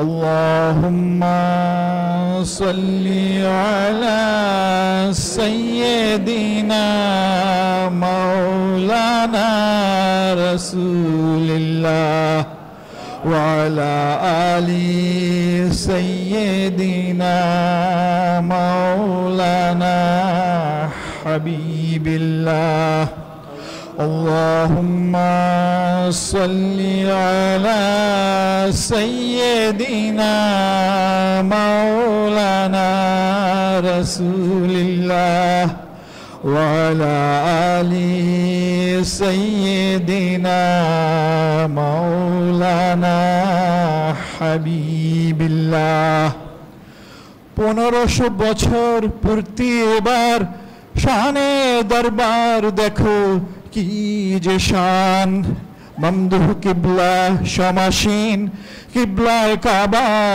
মদিনার জান মমদুজি তশরিফ এনেছেন একই দিনে কায়নাত খুশিতে আত্মহারা সেই খুশিতে মুরিদান সকল চারিদিকে খুশিতে মাতোয়ারা আল্লাহুম্মা সাল্লি আলা সাইয়্যিদিনা মাওলানা রাসূলিল্লাহ ওয়া আলা আলি সাইয়্যিদিনা মাওলানা হাবিবিল্লাহ শাহজাদা জি লখত জিগর কিবলায়ে কায়নাত কৌল বাণী শোনান তিনি উম্মতের তরে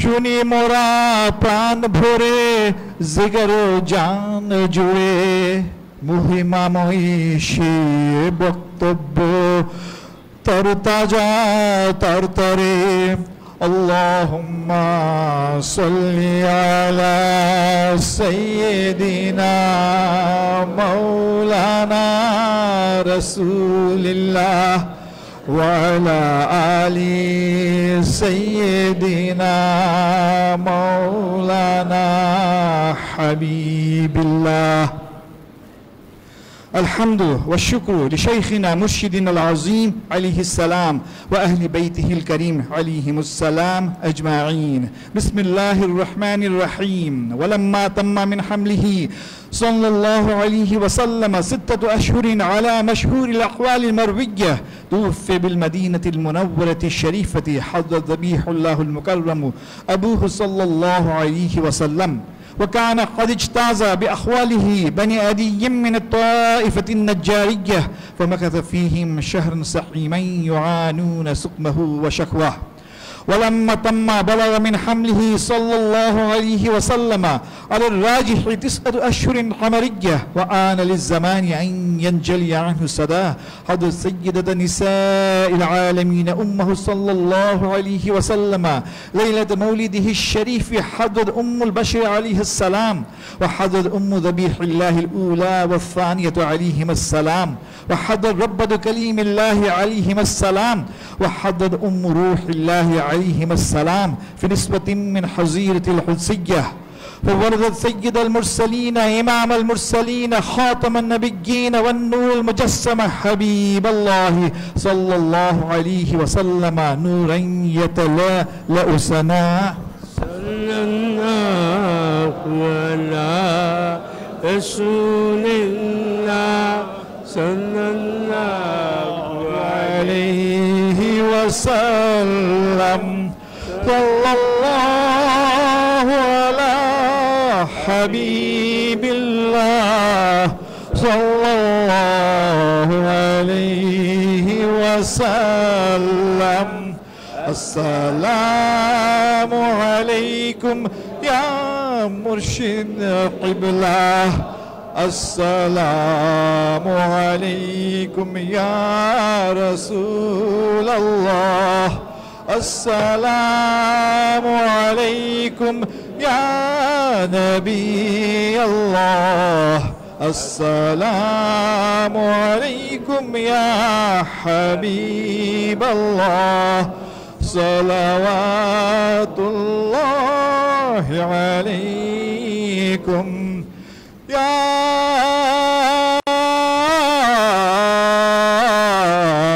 رسول الله بجمالكم يا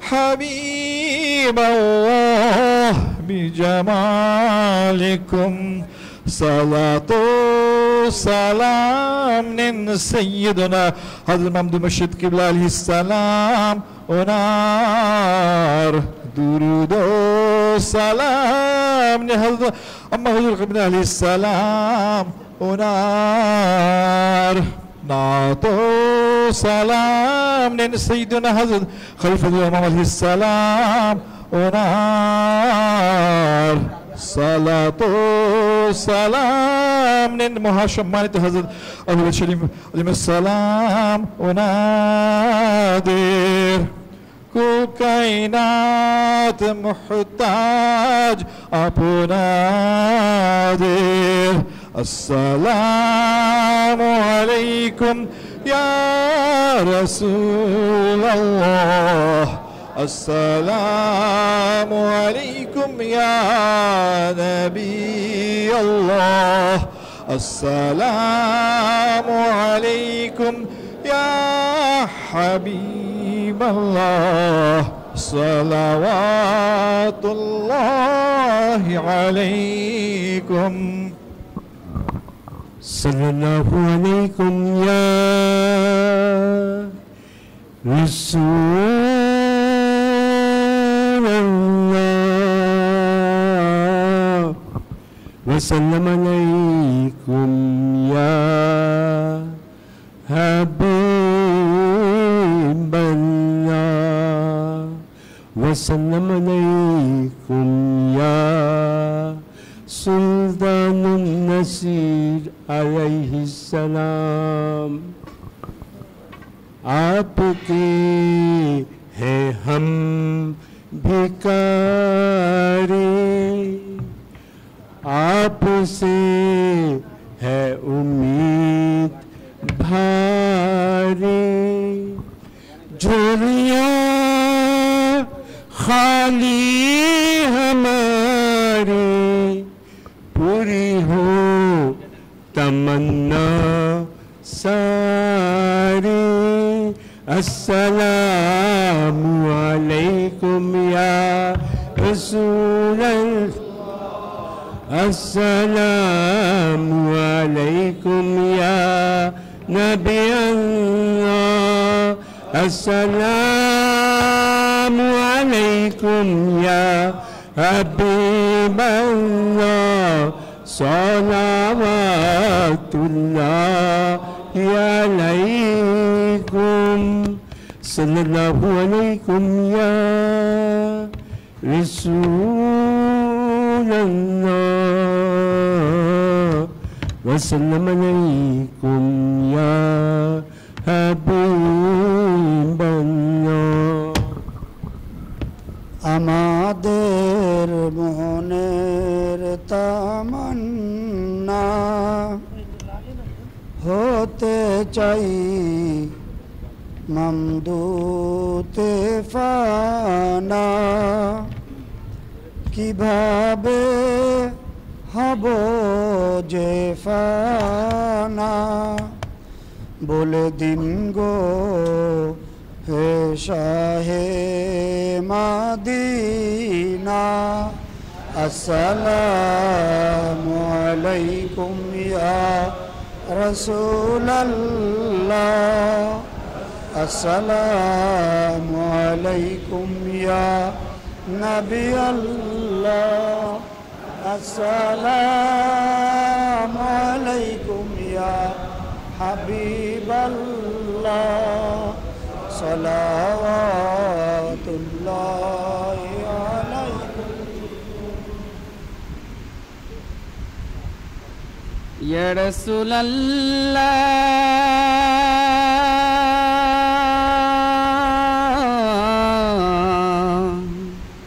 বিজামালিকুম ইয়া হাবিবাল্লাহ সালাতু সালাম নিন সাইয়েদুনা মামদু মুর্শিদ কিবলা সুলতানুন নাসির আলাইহিস সালাম উনার সালাতু সালাম নিন সাইয়েদুনা হযরত উম্মুল উমাম আলাইহাস সালাম উনার সালাতু সালাম নিন হযরত খলিফাতুল উমাম আলাইহিস সালাম উনার সালাতু সালাম নিন সম্মানিত আহলু বাইত শরীফ আলাইহিমুস সালাম উনাদের কুল কায়নাত সদা গোলামির মুহতাজ আপনাদের আসসালামু আলাইকুম ইয়া রাসূলুল্লাহ আসসালামু আলাইকুম ইয়া নবী আল্লাহ আসসালামু আলাইকুম ইয়া হাবিবাল্লাহ সালাওয়াতুল্লাহি আলাইকুম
বেরো বেরো বেরো কিছু বেরো দাও, কিছু বেরো দাও, যাও বেরো দাও, কিছু বেরো দাও।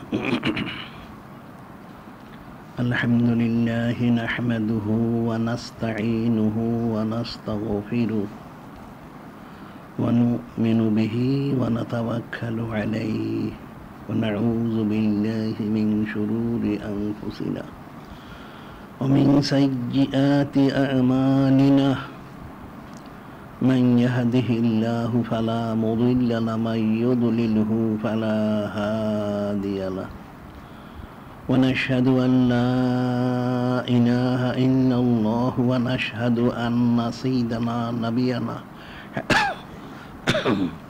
حبيبنا مولانا صلى الله عليه وسلم. أما بعد أعوذ بالله من الشيطان الرجيم. بسم الله الرحمن الرحيم. إن الله وملائكته يصلون على النبي يا أيها الذين آمنوا صلوا عليه وسلموا تسليما.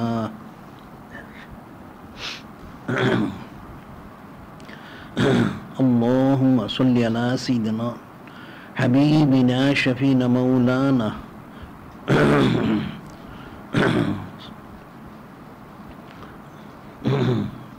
معدن الجود والكرم وآله وسلم. اللهم صل على سيدنا نبينا حبيبنا شفينا مولانا وسيلة إليك وآله وسلم. اللهم صل على سيدنا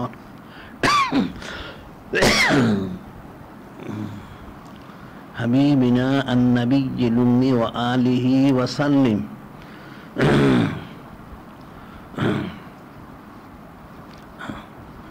যিনি খলিক, যিনি মালিক, যিনি রব মহান আল্লাহ পাক,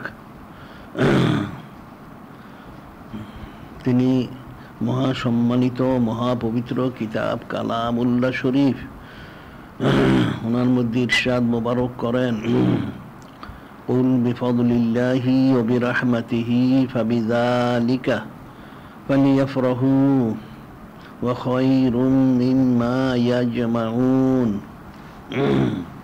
যিনি খলিক, যিনি মালিক, যিনি রব মহান আল্লাহ পাক, তিনি ওনার মহাসম্মানিত মহাপবিত্র হাবিব মাহবুব নূরে মুজাসসাম হাবিবুল্লাহ হুজুর পাক সাল্লাল্লাহু আলাইহি ওয়াসাল্লাম ওনাকে জানিয়ে দিচ্ছেন তিনি যেন সমস্ত কায়নাত বান্দা বান্দি উম্মত জিন ইনসান সবাইকে বলে দেন সকলে মহাসম্মানিত মহাপবিত্র ফজল মুবারক এবং মহাসম্মানিত মহাপবিত্র রহমত মুবারক সেগুলোকে লাভ করতে জন্য তাদের সকলের দায়িত্ব হলো, কর্তব্য হলো, ফরজ হলো ওনার সম্মানার্থে শুকুর গুজারির সাথে ফালিয়াফরাহু শরীফ খুশি মুবারক প্রকাশ করা। সুবহানাল্লাহি আর এই খুশি মুবারক প্রকাশ তাদের সকলের জিন্দিগির সমস্ত ইবাদত বন্দিগি থেকেও সর্বশ্রেষ্ঠ এবং সর্বোত্তম ইবাদত। সুবহানাল্লাহি অর্থাৎ সমস্ত কায়নাত একমাত্র যিনি সাইয়্যিদুল মুরসালিন, যিনি ইমামুল মুরসালিন, যিনি খাতামুন নবীন নূরে মুজাসসাম হাবিবুল্লাহ হুজুর পাক সাল্লাল্লাহু আলাইহি ওয়াসাল্লাম ওনার সম্মানার্থে সর্বপ্রকার নিয়ামত মোবারক পেয়েছে, পাচ্ছে এবং অনন্তকাল ধরে পেতেই থাকবে। সুবহানাল্লাহি। আর আমরা সরাসরি নূরে মুজাসসাম হাবিবুল্লাহ সাইয়্যিদুল মুরসালিন ইমামুল মুরসালিন খাতামুন নবীন হুজুর পাক সাল্লাল্লাহু আলাইহি সাল্লাম ওনাকেই লাভ করতে পেরেছি। সুবহানাল্লাহি।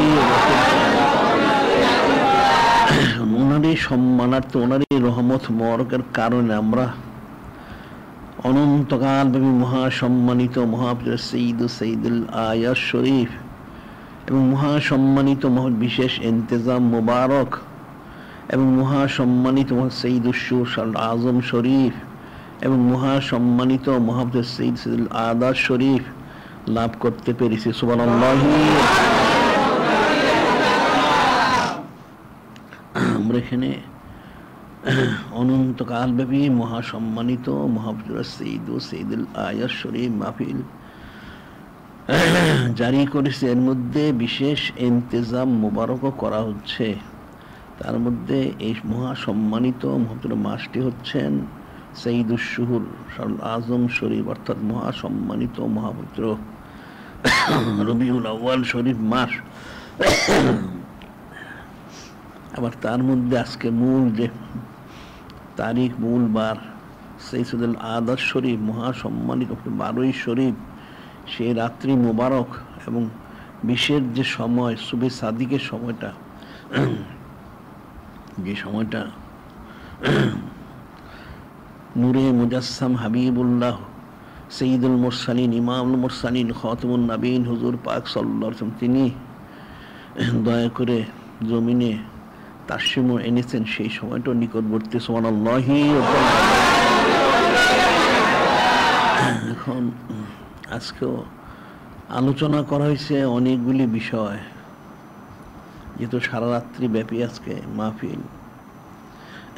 প্রথমত আলোচনা করা হয়েছে নূরে মুজাসসাম হাবিবুল্লাহ সঈদুল মুরসালিন ইমামুল মুরসালিন খাতামুন নবীন হুজুর পাক সাল্লাল্লাহু আলাইহি ওয়াসাল্লাম তিনি যে জমিনে দয়া করে তাসসিম এনেছেন, সে সময় যে অকেয়া মরক সংগঠিত হয়েছেন সে সম্পর্কে প্রথমে আলোচনা করা হয়েছে। এরপর আলোচনা করেছে একখানা লকব মুবারক আস-সাফা, এই লকব মুবারক সম্পর্কে। এরপরে আলোচনা করা হয়েছে দুরূদ শরীফ এবং মিলাদ শরীফ সংক্রান্ত বিষয় নিয়ে। তারপরে আলোচনা করা হয়েছে সুন্নত মুবারক, ওনার গুরুত্ব তাৎপর্য সম্পর্কে। এরপর আলোচনা করা হয়েছে সঈদুল আয়াত শরীফ, ওনার মধ্যে খরচ করা সংক্রান্ত বিষয়। এবং সর্বশেষ আলোচনা করা হয়েছে যে নূরে মুজাসসাম হাবিবুল্লাহ সঈদুল মুরসালিন ইমামুল মুরসালিন খাতামুন নবীন হুজুর পাক সাল্লাল্লাহু আলাইহি ওয়াসাল্লাম যে হক রয়েছে সৃষ্টির প্রতি, বান্দা বান্দী আমাদের প্রতি, সে সম্পর্কে। সুবহানাল্লাহি।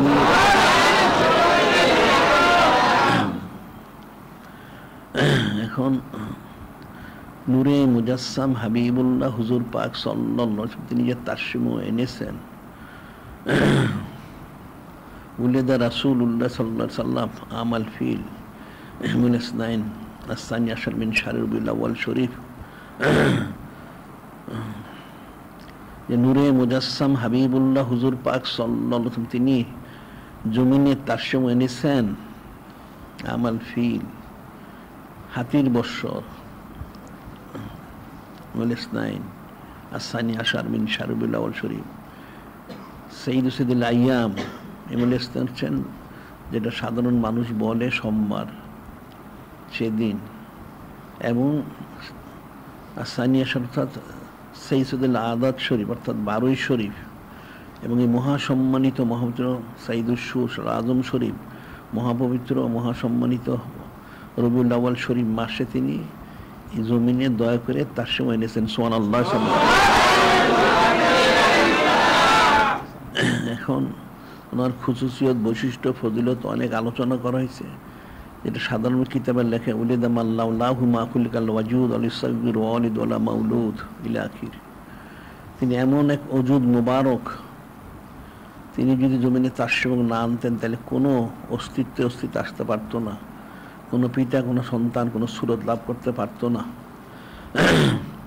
এখন ওনার তাসসিমের কারণে সমস্ত কায়নাত তারা তাদের অস্তিত্ব লাভ করতে পেরেছে, এবং সে সময় যে অকেয়াগুলি সংগঠিত হয়েছেন সেটা তার বলার অপেক্ষায় রাখে না। যিনি খালিক, যিনি মালিক, যিনি মহান আল্লাহ, ওনার তরফ থেকে সমস্ত বিষয়গুলি কুদরতিভাবে এর আঞ্জাম মোবারক দেওয়া হয়েছে। সুবহানাল্লাহ। এখন এই সংক্রান্ত বিষয় আমাদের রিসালা শরীফ বের হয়েছে, অর্থাৎ নূরে মুজাসসাম হাবিবুল্লাহ হুজুর পাক সাল্লাল্লাহু আলাইহি ওয়াসাল্লাম খুসুসিয়ত। আর একটা কিতাবও বের হয়েছে, বড় একখানা কিতাব নূরে মুজাসসাম হাবিবুল্লাহ হুজুর পাক সাল্লাল্লাহু আলাইহি ওয়াসাল্লাম সাউনি উমরি মোর সম্পর্কে বের করা হয়েছে, আমরা বের করেছি। আরও ছোট ছোট রিসালা শরীফ বের হয়েছে, সেগুলি সংগ্রহ করে পড়তে হবে, তাইলে বোঝা যাবে। একদিন শুধু শুনলেই এটা মনে থাকবে না, এটা সংগ্রহ করে পড়তে হবে, কিতাবাদি সংগ্রহ করতে হবে। আর দ্বিতীয়ত যেটা লকব মুবারক সাফা, এই সম্পর্কে আলোচনা যথেষ্ট হয়েছে, এই সম্পর্কে কিতাব বের হয়েছে, সেগুলি সংগ্রহ করে পড়তে হবে। একটা বিশেষ লকব, এর অনেক খুসুসিয়ত বৈশিষ্ট্য আছে, এটা বলা হয়েছে, আলোচনা করা হয়েছে। এখন বিষয়টা হচ্ছে আকীদার সাথে সম্পৃক্ত। এটা হচ্ছে আশাইখুল কাউমিহি কান্নবিয়্যি ফি উম্মতিহি। একজন শায়েখ, তিনি সালিক তদ্রুপ সম্মানিত এবং অনুসরণীয় অনুকরণীয়। যেমন নবী রসুল আলাইহিস ওনারা উম্মতের কাছে অনুসরণ করে এবং সম্মানিত। সুবহানাল্লাহ সাল্লাল্লাহু আলাইহি ওয়াসাল্লাম। ওই কিতাবগুলি সংগ্রহ করে পড়লে সেটা বুঝতে সহজ হবে। আর এরপরে মিলাদ শরীফ এবং দরুদ শরীফ সম্পর্কে আলোচনা করা হয়েছে। এটা অনেক প্রত্যেকটা লম্বা সময় নিয়ে আলোচনা করা হয়েছে। এখন এই মিলাদ শরীফ, দরুদ শরীফ এই বিষয়গুলিতে আমরা অনেক আলোচনা করে থেকে প্রায়, যেহেতু সৈয়দুল আয়ার শরীফ যে মহাসম্মানিত মাহফিল, ওনার মূল আলোচ্য বিষয় এই বিষয়গুলি একদিক থেকে। আর যে সার্বিকভাবে নূরে মুজাসসাম হাবিবুল্লাহ হুজুর পাক সাল্লাল্লাহু আলাইহি ওয়াসাল্লাম সমস্ত বিষয়গুলি আলোচ্য বিষয়। সুবহানাল্লাহ সাল্লাল্লাহু আলাইহি। যিনি খালিক, যিনি মালিক, রহমানুল্লাহ পাক কালামুল সংগ্রহ করেছেন, ইন্নাল্লাহা ওয়া মালাইকাতাহু ইউসাল্লুনা আলান নবী ইয়া আইয়ুহাল্লাযীনা আমানু সাল্লু আলাইহি ওয়া সাল্লিমু তাসলিমা সাল্লাল্লাহু আলাইহি ওয়াসাল্লাম। এই আয়াত স্পষ্ট করে যিনি খালিক, যিনি মালিক, রব মহান, তিনি ইরশাদ করেন, তিনি স্বয়ং নিজে এই সালাত পেশ করে যাচ্ছেন এবং ওনার সমস্ত ফেরেশতা আলাইহিমুস সালাম ওনাদের জন্য এটা ফরজ করে দিয়েছেন এই সালাতগুলো পেশ করা। আর বান্দা বান্দীদের আদেশ মনে করতেছেন তারাও যেন সালাত এবং সালাম পেশ করে, পেশ করার মতো। সুবহানাল্লাহ। এখন এই সালাত প্রত্যেক বান্দা বান্দি জিনিস এটা ফরজে আইন। এখন পেশ করতে হবে কত? এখন যদিও আমাদের এলমে তাসাউফের তরিকা মোতাবেক অনুযায়ী বা দিশা বাদ ফজর 100 দুরূদ শরীফ দেওয়া হয়েছে, কিন্তু আসলে এটা দায়ীভাবে করা আদেশ মরক করা হয়েছে। এটা হযরত উবাই বিন কাব রাদিয়াল্লাহু আনহু হাদিস শরীফ স্পষ্ট বলা হয়েছে। আর যে মিলাদ শরীফ যেটা বলা হয় সেটা তো আমরা জুমাতে বলেছি, আগেও বলেছি, বলে থাকি। এখানে আমার একটা বিষয় রয়ে গেছে, সেটা হলো মিলাদ তিনটা যে শব্দ রয়েছে, মিলাদ, মাউলিদ আর মাউলুদ। মিলাদ শরীফের শব্দের সাধারণ অর্থ হচ্ছে জন্মের সময়, মাউলুদ সদ্য প্রসূত সন্তান, মাত্র যে সন্তান জন্মগ্রহণ করলো। মাউলিদ সাধারণ অর্থ জন্মের স্থান, আরেকটা অর্থ জন্ম।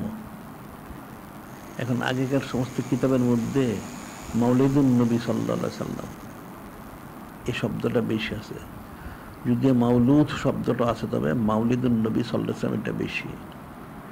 যেমন আফজাল উন্নাস বা'দাল আম্বিয়া হযরত সিদ্দিক আকবর আলাইহিস সালাম, তারপর অর্থাৎ খোলাফায়ে রাশিদিন আলাইহিম ওনাদের যে কাওয়াল মোবারকগুলি সেখানে বলা আছে, মান আনফাকা দিরহামান আলা কিরাতে মাউলিদুন নবী সাল্লাল্লাহু আলাইহি সাল্লাম কানা রফিকি ফিল জান্নাহ। এখানে মাউলিদুন নবী, যে মাউলিদুন নবী সাল্লাল্লাহু আলাইহি ওয়াসাল্লাম ওনার সম্মানার্থে 1 দিরহাম খরচ করলো, সে হযরত সিদ্দিক আকবর ওনার বন্ধু হবে জান্নাতে। সুবহানাল্লাহ সাল্লাল্লাহু আলাইহি। অন্যান্য জায়গায় মাউলিদুন নবী সাল্লাল্লাহু আলাইহি ওয়াসাল্লাম উল্লেখ করা আছে।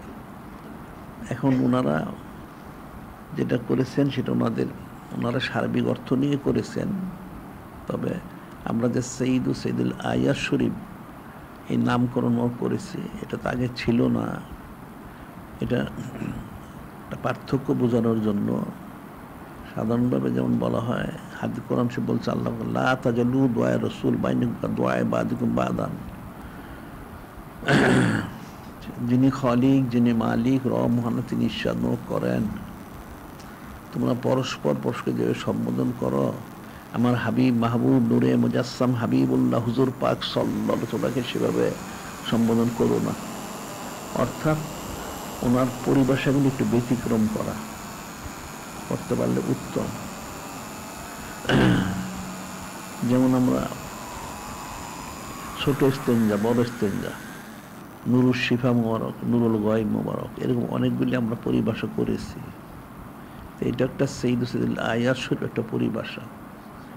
এখানে একটা মানে অর্থ পার্থক্য হয়, সেটা হলো মাউলিদুন নবী সাল্লাল্লাহু আলাইহি ওয়াসাল্লাম বা মাউলুদুন নবী সাল্লাল্লাহু আলাইহি ওয়াসাল্লাম, যেটাই বলুক, এখানে ওনার মাউলিদুন নবী সাল্লাল্লাহু আলাইহি ওয়াসাল্লাম আসলে বেলাদুস শরীফ প্রকাশ করার কারণ, অর্থাৎ উনি তাসসিম আনার কারণে, এটা একটা অর্থ হয়। তিনি যে তাসসিম আনলেন সেই জন্য খুশি মন প্রকাশ করা। আর আমাদের যেটা আমরা অর্থ করে থাকি সেটা হলো সাইয়্যিদ সাদুল আয়াত শরীফ, এটা হলো বেলাদুর শরীফের জন্য না, নূরে মুজাসসাম হাবিবুল্লাহ হুজুর পাক সাল্লাল্লাহু ওনার যে ওজুদ মুবারক সেই জন্য। সুবহানাল্লাহ। হাদিসে বলেছে, জাবির ইবনে আব্দুল্লাহ আনসারী উনি বলতেছেন, আমি জিজ্ঞাসা করতে আসলাম, বেআবি আনতু উম্মি, বেআবি আনতু উম্মি ইয়া রাসূলুল্লাহ সাল্লাল্লাহু আলাইহি ওয়াসাল্লাম, আগবিনা আউয়াল শাইইন খালাকাল্লাহু তাআলা ক্বাবলা আল আশিয়া। হযরত জাবির ইবনে আব্দুল্লাহ আনসারী বলতেছেন, আমি নূরে মুজাসসাম হাবিবুল্লাহ হুজুর পাক সাল্লাল্লাহু আলাইহি ওনাকে এই বিষয়ে জানাতে চেয়েছিলাম। দায়িত্ব হচ্ছে, কর্তব্য হচ্ছে, হক হচ্ছে যিনি খলিক, যিনি মালিক, যিনি রহমান, যিনি নূরে মুজাসসাম হাবিবুল্লাহ হুজুর পাক সাল্লাল্লাহু আলাইহি ওনাদেরকে সন্তুষ্টমর করা। তো এটার জন্য যখন নাজিল হলো, 4 জন ফেরেশতা আসলেন, এসে ওনারা 4টা আরজু করলেন যে ইয়া রাসূলুল্লাহ, হাবিব আল্লাহ সাল্লাল্লাহু আলাইহি ওয়াসাল্লাম, আপনার কোনো উম্মত যদি প্রতিদিন সকালে এবং সন্ধ্যায় 10 বার করে দুরূদ শরীফ পাঠ করে, সকালে 10 বার, সন্ধ্যা রাত্রে 10 বার, তাহলে কি হবে? হযরত মালাকুল মউত আজরাইল বললেন, আমি তার রূহটা এমনভাবে কবজ করব যেভাবে হযরত নবী রাসূল আলাইহিস সালামের এই রূহ মোবারক আমি আল্লাহ সাল্লাল্লাহু আলাইহি ওয়াসাল্লাম। ইসরাফিল হাসান বললেন সিজদায় যে করিয়ে দিব, সুবহানাল্লাহ। যখন মানুষ পিপাসিত হবে পানির জন্য অস্থির, তখন আমি আপনার যে উম্মত 10 বার দুরূদ শরীফ পাঠ করবে, আমি তাকে হাউজে কাউসারে পানি পান করাবো, সুবহানাল্লাহ। আর হযরত জিবরিল আলাইহিস সালাম তিনি বললেন যে উম্মত 10 বার দুরূদ শরীফ পাঠ করবে, আমি স্বয়ং নিজে নিজ হাতে তাকে চোখের পলকে ফুলসরাত পার করে জান্নাতে পৌঁছে দিব, সুবহানাল্লাহ। তাহলে 100 বার দুরূদ শরীফ পাঠ করলে কত ফজিলত, এটা পাঠ করতে হবে। আর মিলাদ শরীফ যা আছে এটা তো আমরা বলে থাকি প্রত্যেককেই, যেন প্রতিদিন কমসে কম যেন 1 বার মিলাদ শরীফ পাঠ করে, আর যদি পারে সম্ভব হয় 5 ওয়াক্ত 5 বার পাঠ করা, সুবহানাল্লাহ সাল্লাল্লাহু আলাইহি ওয়াসাল্লাম। কারণ নূরে মুজাসসাম হাবিবুল্লাহ হুজুর পাক সাল্লাল্লাহু আলাইহি ওয়াসাল্লাম এই সালাত সালাম পেশ করলে, যেটা হযরত আবু দারদা রাদিয়াল্লাহু আনহু হাদিস শরীফে বলা হচ্ছে, ইন্নাল্লাহ ফাতা লাকা বাবার রাহমা ওয়াল মালায়েকাতু কুল্লুহুম ইস্তাগফিরুনা লাকা মান ফাআলা ফালাকা নাজাতাকা। বলা হচ্ছে যারা নূরে মুজাসসাম হাবিবুল্লাহ হুজুর পাক সাল্লাল্লাহু আলাইহি ওয়াসাল্লাম এই বেলাদুস শরীফ পরোক্ষে যে বিষয়গুলি আলোচনা করবে, এটা কিন্তু মিলাদ শরীফের তাআল্লুক শরীফে যেটা আছে, তাদের জন্য যিনি খলিক, যিনি মালিক আল্লাহ পাক সমস্ত রহমতের দরজাগুলি খুলে দিবেন, সুবহানাল্লাহ। এবং সমস্ত ফেরেশতা আলাইহিমুস সালাম তাদের জন্য মাগফিরাত কামনা করবেন, সুবহানাল্লাহ। এবং তাদের নাজাতটা হবে হযরত সাহাবায়ে কিরাম রাদিয়াল্লাহু আনহুম যেভাবে নাজাত লাভ করেছেন, তারাও ঠিক তদ্রূপ নাজাত লাভ করবে, সুবহানাল্লাহ। এখন এটা মনে রাখতে হবে, বাদ ইশা বাদ ফজর 100 দুরূদ শরীফ পাঠ করতে হবে, আর প্রত্যেকের মিলাদ শরীফ পাঠ করতে হবে। এখানে কোনো রুখসতের সুযোগ নাই, এটা মনে রাখতে হবে। আর এরপর যেটা সুন্নত মোবারক, আমরা সবসময় বলেই থাকি যে আমাদের এখানে মানে আন্তর্জাতিক সুন্নত প্রচার কেন্দ্র করেছে, এটা আলোচনা হয়েছে অনেক। এখন সুন্নত ইত্তেবা করা ছাড়া কোনো ব্যবস্থা নাই। যেটা আমি বলে থাকি যে কালিমা শরীফ 2 ভাগে বিভক্ত। প্রথম হচ্ছে লা ইলাহা ইল্লাল্লাহ, এরপর হচ্ছে মুহাম্মাদুর রাসূলুল্লাহ সাল্লাল্লাহু আলাইহি ওয়াসাল্লাম। এখন যিনি খলিক, যিনি মালিক রহমাল্লাহ, ওনার যে বিষয়টা, এটা হলো এলমে তাসবিহ জিকির ফিকির করলে, সমস্ত শৈলের জিকির জারি করলে, তাইলে যিনি খলিক, যিনি মালিক রহমাল্লাহ, ওনার স্মরণটা দায়মি হবে। এখন মুখ দিয়ে শুধু জিকির করলে এটা কতক্ষণ সজাগ থাকবে? যতক্ষণ বা অবসর থাকবে, মানুষের সাথে কথাবার্তা বললে সে তো জিকির করতে পারবে না, ঘুমিয়ে থাকলে পারবে না, খাওয়ার সময় পারে না, অজু ইস্তেঞ্জার সময় পারে না। কিন্তু যখন জিকিরটা জারি হয়ে যাবে সমস্ত শরীরের মধ্যে, তখন 24 ঘন্টা তার জিকিরটা চলতে থাকবে। সুবহানাল্লাহ। যিনি খালিক, যিনি মালিক, ওনার স্মরণটা সবসময় দায়মি হইল। তাহলে নূরে মুজাসসাম হাবিবুল্লাহ হুজুর পাক সাল্লাল্লাহু আলাইহি ওয়াসাল্লাম, ওনার স্মরণটা গেল কোথায়? ওনাকে তো স্মরণ করতে হবে। ওনার স্মরণ মনে হচ্ছে এই সুন্নত মনে ইত্তেবা করার মাধ্যম দিয়ে। সুবহানাল্লাহ। একদম মাথার তালু থেকে পায়ের তলা, হায়াত থেকে মুখ দায়মি 24 ঘন্টা এটা করতে হবে। এটা তো হায়াতের পূর্বে করে, হায়াতের পরেও করে মানুষ। একটা সন্তান জন্মগ্রহণ করলে তার মধ্যে সমস্ত সুন্নত জারি করা হয়, আর ইন্তেকাল করলে সব জারি করা হয়। তাহলে তার মধ্যবর্তী জিন্দেগিতে জারি করতে হবে। তাইলে সব সুন্নত আমল করলে ইচ্ছা অনিচ্ছায় নূরে মুজাসসাম হাবিবুল্লাহ হুজুর পাক সাল্লাল্লাহু আলাইহি ওয়াসাল্লামকে স্মরণ করবে। সুবহানাল্লাহ। কাজী এটা প্রত্যেকের জন্য আমরা যেটা বলে থাকি যে ফরজে আইন, সমস্ত সুন্নত অনুযায়ী পালন করা, এটা ফরজে আইন। এখন কেউ বুঝুক অথবা না বুঝুক, আর কেউ চুচারা করুক অথবা না করুক, চার্জাটা তার ব্যাপার। এটা চুচারা করবে স্বাভাবিক, যারা সুন্নত পালন করে না তারা তো চুচারা করবে, এটি স্বাভাবিক। কিন্তু মূল ফতোয়া হচ্ছে ফরজ, কারণ একটা সুন্নত মোবারক যদি সে না করে তো একটা বেদাত সে করবে। একটা বেদাত তো করলে গুনাহ হয়, কোনোটা কবিরা গুনাহ, কুফরি গুনাহ পর্যন্ত হয়। হাদিস সুযোগ রয়ে গেছে, লাউ তারাকতুম সুন্নাত নবীকুম লা দালালতুম। একটা হাদিস শরীফ, লাউ তারাকতুম সুন্নাত নবীকুম লা কাফারতুম। তোমরা যদি তোমাদের নবী রসুল নূরে মুজাসসাম হাবিবুল্লাহ হুজুর পাক সাল্লাল্লাহু আলাইহি ওয়াসাল্লাম সুন্নাত তরক করো, তাহলে তোমরা গুমরাহ হয়ে যাবে। নাউজুবিল্লাহ। এবং তোমরা কাফের হয়ে যাবে। নাউজুবিল্লাহ। তাহলে বিষয়টা ফিকির করতে হবে। এখন সুন্নত সবগুলি পালন করতে হবে, তবে হয়তো সবাই পারবে না, তবে যতটুকু পারে সেজন্য শুকরগুজারি করে, আর যেটা পারবে না সেজন্য সে ইস্তেগফার তওবা করে এবং সে দোয়া করে, আরজু করে পালন করার জন্য সে তৌফিক লাভ করতে পারে, তাকে দোয়া করতে হবে। এটা মনে থাকে যেন। আর আমরা তো এখানে সুন্নত প্রচার কেন্দ্র করছি, এটা তোমাদের প্রত্যেকের উচিত। এটা তোমাদের প্রত্যেকের জন্য ফরজ মনে রাখবা। তোমরা পালন করো অথবা না করো, ফরজ হচ্ছে এই সুন্নতগুলি প্রচার প্রসার করা। এখন তুমি ব্যক্তিগতভাবে করো, সমষ্টিগতভাবে করো, আঞ্জুমানের মাধ্যমে করো, অথবা তুমি কোনো দোকান পাঠিয়ে নিয়ে সে মালগুলি দাও, বিক্রি করো, যেভাবে হোক, এটা কিন্তু তোমার জন্য ফরজ আইন মনে রাখবা। এটা একটা কঠিন বিষয়। কবরে গেলে হাসরে নসরে মিজানে পুলসরাতে এটা জবাবদি করতে হবে। তোমাদেরকে বলা হয়েছে তোমরা করো নাই, তখন কি জবাব দিবে?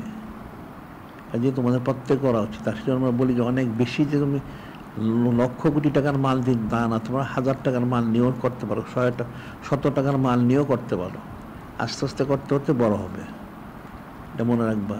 সুন্নত পালন করা ফরজ। দলিল অনেক দেওয়া হয়েছে, অনেক দলিল আছে। আল্লাহ পাক তো সরাসরি বলছেন, কুল ইন কুনতুম তুহিব্বুনাল্লাহ ফাত্তাবিউনি ইলা আখির। স্পষ্ট বলা হচ্ছে কেন যে আমার হাবিব মাহবুব নূরে মুজাসসাম হাবিবুল্লাহ হুজুর পাক সাল্লাল্লাহু আলাইহি ওয়াসাল্লাম বলে দেন সমস্ত সৃষ্টিকে, যে তারা যিনি খালিক, যিনি মালিক, রব মহানকে মহব্বত করে, মহব্বতের দাবিদার হয়, তার জন্য ফরজ আইন হচ্ছে আপনাকে ইত্তেবা করা। এটা ফরজ আইন, ফাত্তাবিউনি, আমাকে ইত্তেবা করে ফরজ করে দেওয়া হয়েছে। অনেক আয়াত শরীফ, এটা মনে রাখবে। কাজে নিজেদের আমল করতে হবে সুন্নত মোবারক, বা মানুষকে আমল করার জন্য কোশিশ করতে হবে। এটা হলো নূরে মুজাসসাম হাবিবুল্লাহ হুজুর পাক সাল্লাল্লাহু আলাইহি ওয়াসাল্লামকে বিশেষভাবে স্মরণ করার জন্য। আরেকটা যেটা হচ্ছে এই জিকির আজকার শরীরে জারি করা, আর সঈদু সঈদুল আয়াত শরীফ পালন করা, প্রত্যেকটাই উম্মতের জন্য ফরজে আইন। কিন্তু উম্মত মাসালা জানে না, যার জন্য তারা সেগুলো আমল করতে পারে না। এটা মনে রাখতে হবে। কাজে সবাইকে এই সুন্নত ইত্তেবা করতে হবে। আর এরপরে যেটা আলোচনা করা হয়েছে সেটা হলো সঈদু সঈদুল আয়াত শরীফ খরচ করা। এখানে অনেক আলোচনা করা হয়েছে। এখন এটা তো অনেক ফজিলত, অনেক হাদিস শরীফ আছে যে নূরে মুজাসসাম হাবিবুল্লাহ হুজুর পাক সাল্লাল্লাহু আলাইহি ওয়াসাল্লাম তিনি তো বলেছেন মানাজ্জাম মাউলিদি লাইলাতুল শাহরে রবিউল আউয়াল শরীফ বেত্তেখাজি ফি তোয়ামান কুনতুল শাফিউল কিয়ামা। একটা হাদিস বলছেন যে আমার বেলাদুর শরীফ এই তারিখে যে সম্মান করলো, যেটা এই সাইদুল সুর আজম শরীফে ওনার বারোই শরীফ, কিভাবে মেহমানদারি করার মাধ্যমে অলিমা করে সানাত সিফত মোবারক করে যারা সম্মান করলো তাদের জন্য তিনি সুপারিশকারী হবেন ইহকাল পরকাল সর্বকালে। সুবহানাল্লাহ। বলেছেন মান আনফাকা দেরমান, মান আনফাকা দেরমান মাউলিদে, আমার বেলাদ শুধু এক দেরহাম মাত্র খরচ করলো একরামান, অর্থাৎ খুব মহব্বতের সাথে আদবের সাথে সরব খরচ করলো। তা কি হবে? ফাঁকার নামা আনফাকা জামালিন জাহাবিন, সেই জন্য ফিলিয়াতামা ফি সাবিলিল্লাহ, ফাঁকান আনফাকা জামালিন জাহাবিন আহমার ফিলিয়াতামা ফি সাবিলিল্লাহ, অর্থাৎ যিনি খলিক, যিনি মালিক আল্লাহ, ওনার রাস্তায় এতিমদের জন্য এক লাল পাহাড় পরিমাণ স্বর্ণ দান করলে যে ফজিলত, সেটা এক দিরহাম খরচ করলে সেটা লাভ করবে। সুবহানাল্লাহ।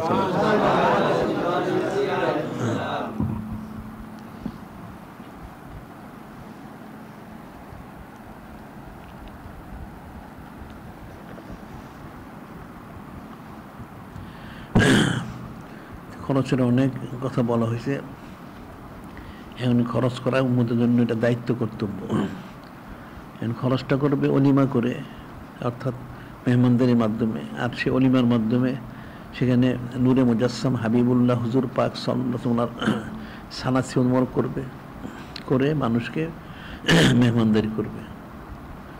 তাহলে এখানে এক দিরহাম খরচ করলে যিনি খলিক, যিনি মালিক রহমান, ওনার রাস্তায় এতিমদের জন্য এক লাল পাহাড় স্বর্ণ দান করলে যত ফজিলত, ঠিক তার সম পরিমাণ সে ফজিলত লাভ করবে। সুবহানাল্লাহ। তাহলে কতটুকু খরচ করতে হবে? এখানে সময় দিতে হবে, মাল দিতে হবে, এটা মনে রাখবা। কাজে প্রত্যেকের জন্য খরচ করা দায়িত্ব, কর্তব্য। আর সর্বশেষ যেটা আলোচনা করা হয়েছে যে হকের বিষয়টা, এখানে তো অনেক বড় বিষয়। এখন নূরে মুজাসসাম হাবিবুল্লাহ হুজুর পাক সাল্লাল্লাহু আলাইহি ওয়াসাল্লাম যে হক মোবারক, এটা তো বান্দা কোনোদিন আদায় করতে পারবে না। সাধারণভাবে বলা হয় যে মশুর যে কথা, সেটা হলো কোনো বান্দা কখনোই, যিনি খলিক, যিনি মালিক রহমান, ওনার হক কখনোই সে পরিপূর্ণ আদায় করতে পারবে না। আবার ঠিক একইভাবে কোনো উম্মত কখনোই কোনো রসুল আলাইহিস সালাম বা রসুল সাল্লাল্লাহু আলাইহি ওয়াসাল্লাম ওনার হক কখনোই পূর্ণ আদায় করতে পারবে না। আবার ঠিক কোনো সন্তান কখনোই তার বাবা মার সব হক আদায় করতে পারবে না। বিষয়গুলি খুব কঠিন বিষয়। তবে সে যে পারবে না সেই জন্য সে করবে না তা না, তাকে কোশিশ করতে হবে তার সাধ্য সামর্থ্য অনুযায়ী। এখন নূরে মুজাসসাম হাবিবুল্লাহ হুজুর পাক সাল্লাল্লাহু আলাইহি ওয়াসাল্লাম যে হক মুবারক, এটা তো একটা কল্পনাতীত বিষয়, এটা তো মানুষের পক্ষে চিন্তা করাই কঠিন বিষয়। যেমন ওই আয়াতে বলা হচ্ছে কুল্লা আসআলুকা আলাইহি আজরান ইল্লাল মাওয়াদ্দাতা ফিল কুরবা, আপনি বলে দেন তোমার তো বিনিময় চাচ্ছি না, তোমার বিনিময় দিতে পারবে না, দেওয়ার নিয়ত করাটা কুফরি হবে, কিন্তু তোমাদের কামি হাসিল করতে হবে। তাহলে হযরত আহলু বাইত শরীফ তোমাদেরকে মহব্বত করতে হবে। সুবহানাল্লাহ। কাজী নূরে মুজাসসাম হাবিবুল্লাহ হুজুর পাক সাল্লাল্লাহু আলাইহি ওয়াসাল্লাম যে হক মোর রয়েছে, এটার জন্য কোশিশ করতে হবে। ওনার বলা হয়েছে এগুলি সানাত সিফত করতে হবে, তাজিম তাকবীর করতে হবে, খেদমত আঞ্জাম দিতে হবে। এখানে এগুলির মাধ্যম দিয়ে যতটুকু সম্ভব নূরে মুজাসসাম হাবিবুল্লাহ হুজুর পাক ওনার যে সম্মান ইজ্জত মোবারকটা, সেটা প্রকাশ করা। হযরত সাহাবায়ে কিরাম রাদিয়াল্লাহু তাআলা সরাসরি করেছেন, এখন তো আর আমাদের পক্ষে সেটা করা সম্ভব নয় সরাসরি। তাহলে নূরে মুজাসসাম হাবিবুল্লাহ হুজুর পাক সাল্লাল্লাহু আলাইহি ওয়াসাল্লাম যে আদেশ মোবারক, নিষেধ মোবারক, ওনার যে আমল মোবারক, সুন্নত মোবারক, এই বিষয়গুলি পালন করা, প্রচার প্রসার করা। যেমন হাদিস শরীফে বলা হয়েছে, নূরে মুজাসসাম হাবিবুল্লাহ হুজুর পাক সাল্লাল্লাহু আলাইহি ওয়াসাল্লাম তিনি দোয়া করলেন, আল্লাহ মেরহাম খোলাফাই, আল্লাহ আমার খলিফাদের প্রতি রহমত বর্ষণ করুন। তা সাহাবাই কিরাম রাদিয়াল্লাহু আনহুম জিজ্ঞেস করলেন, খলিফা কারা? বললেন, আল্লাযিনা ইয়াতুনা মিন বা'দি ইয়ারুনা হাদিসি ওয়া সুন্নতি ইয়াল্লিমুনান নাস, যারা আমার পরে আসবে, এসে যারা হাদিস শরীফ বর্ণনা করবে, সুন্নত মোবারক প্রচার করবে, মানুষকে তালিম দিবে, মনে হচ্ছেন আমার খলিফা সুবহানাল্লাহ সাল্লাল্লাহু আলাইহি ওয়াসাল্লাম। আসলে এগুলো হচ্ছে বান্দার দায়িত্ব, কর্তব্য। আমার জন্য এটা ফরজে আইন। নূরে মুজাসসাম হাবিবুল্লাহ হুজুর পাক সাল্লাল্লাহু আলাইহি ওয়াসাল্লামকে খুশি করার জন্য এই সব আঞ্জাম দেওয়া আমাদের জন্য ফরজে আইন। এখন সবটাই ওনার হক। যিনি খলিক, যিনি মালিক, রওয়ানা করেন, সব হক ওনার। আমভাবে নামাজ, রোজা, যেটা ফরজ, যেগুলি বলে আল্লাহ পাক ওনার হক। আসলে সবগুলি আল্লাহ পাক ওনার হক, বা সবগুলি নূরে মুজাসসাম হাবিবুল্লাহ হুজুর পাক ওনারই হক মোবারক। কাজে ওনাকে সন্তুষ্ট করার জন্য যা প্রয়োজন সবটাই বান্দার করা দায়িত্ব, কর্তব্য। ঈমান আনা যেমন প্রয়োজন, ঠিক তার সংশ্লিষ্ট বিষয়গুলিও প্রয়োজন। সেটাই তুয়াজ্জিরুহু ওয়া তুওয়াক্কিরহু তুসাব্বিহুহু বুকরাতা ওয়া আসিলা। খেদমত আঞ্জাম দাও, তাজিম থেকে সানাসি উন্মরক করো। আবার নূরে মুজাসসাম হাবিবুল্লাহ হুজুর পাক সাল্লাল্লাহু আলাইহি ওয়াসাল্লামকে পাঠানো হয়েছে লিতুমিনু বিল্লাহি ওয়া রাসূলিহি,